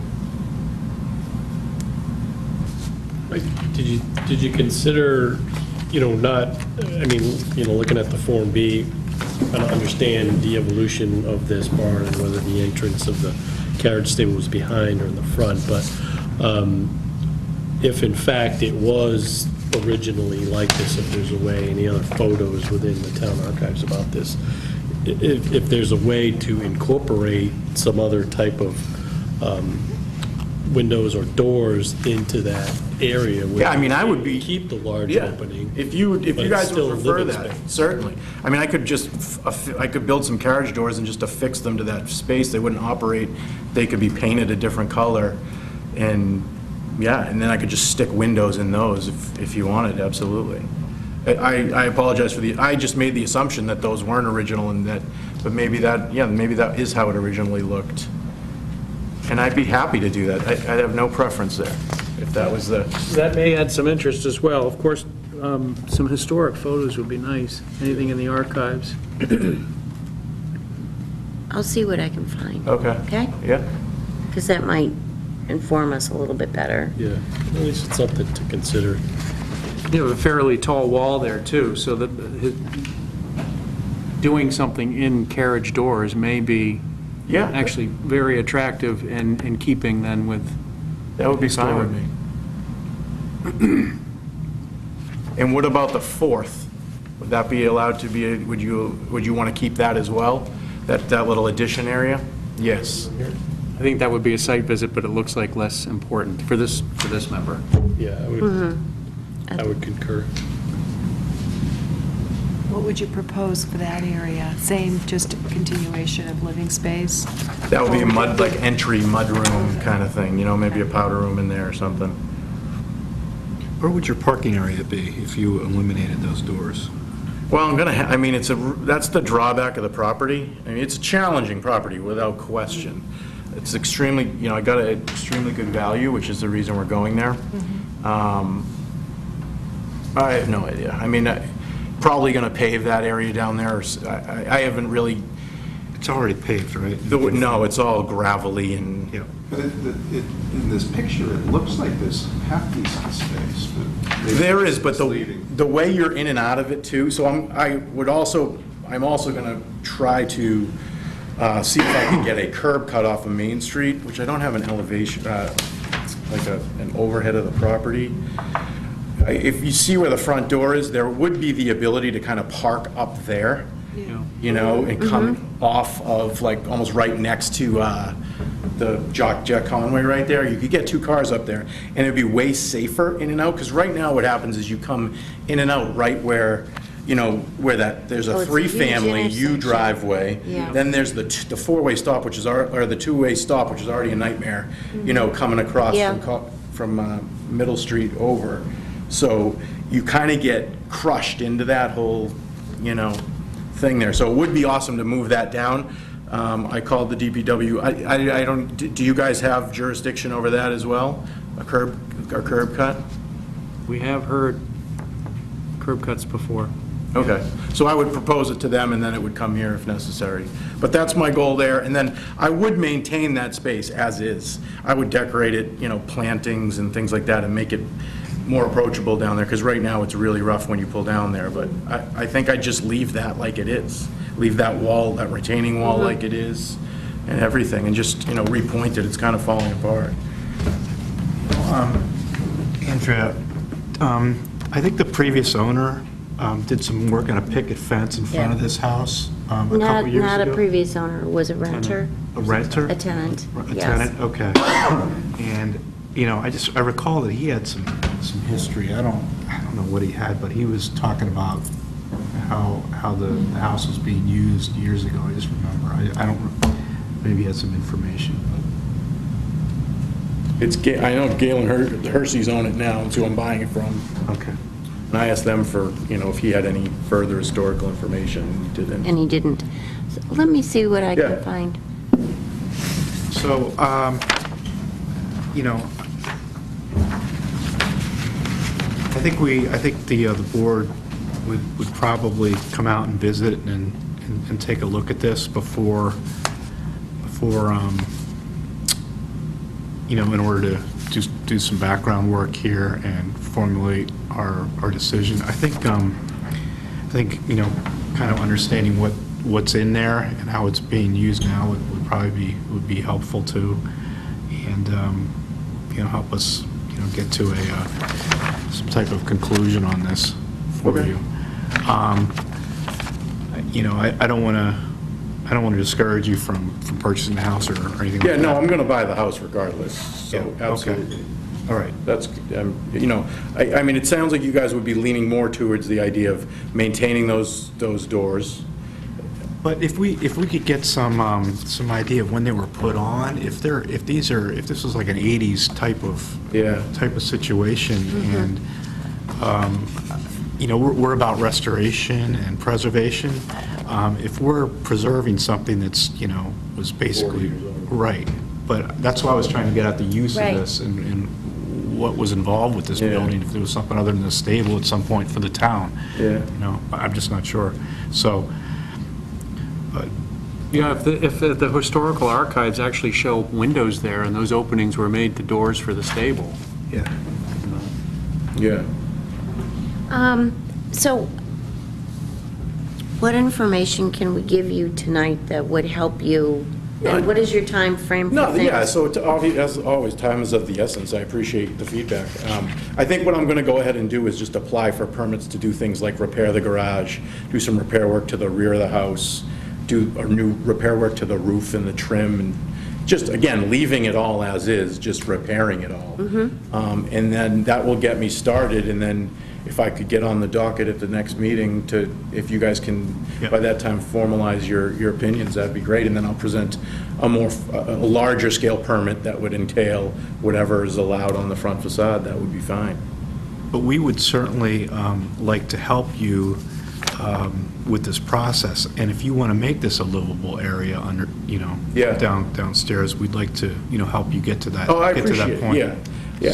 So if it's working with the existing garage doors, if it's somehow making a transition to something that's a little bit more of an open feel to it, or even going to a window. Sure. If we can get comfortable with that, then, you know, we want to help you get there. That's great. Mr. Chairman, what about the possibility of making a site visit prior to the next meeting, and then actually you could still come back on an informal basis, because I think by that time, we would have more information. I just hate to see an investment in plans, and Yeah, I think a site visit would make a lot of sense. so let's do that, and our next meeting is on May the 17th. Okay? And so you and I will talk Okay, and great. figure something out. And maybe we can get some more information. Yes, and I will try and do what I can to get that. That sounds I'm perfect. thinking the old library, which was across the street, there was all kinds Kinds of of pictures, Oh, I I looked. know. I tried to find them. So it's funny, so when was the library, because I thought the same exact thing. If it was taken from coming down Main Street and the library's here, you'd see right past it. But they're all so old, the house isn't there. Yeah. You know, the house was put there a lot more recently. So I'm wondering if the house was used as a stable, moved to this location and not used as a stable in In this the inventory, location. it says it was moved. Yeah. Yeah, It was a stable, and then it was moved and converted to a house. yeah. That's what, boy, we were having trouble figuring Well, I out. don't think it was ever used as a stable in this location. No, I don't think so either, from what we read. You know, Alec McMillan or Mike Studley might know, too, having grown up here. I will check with them.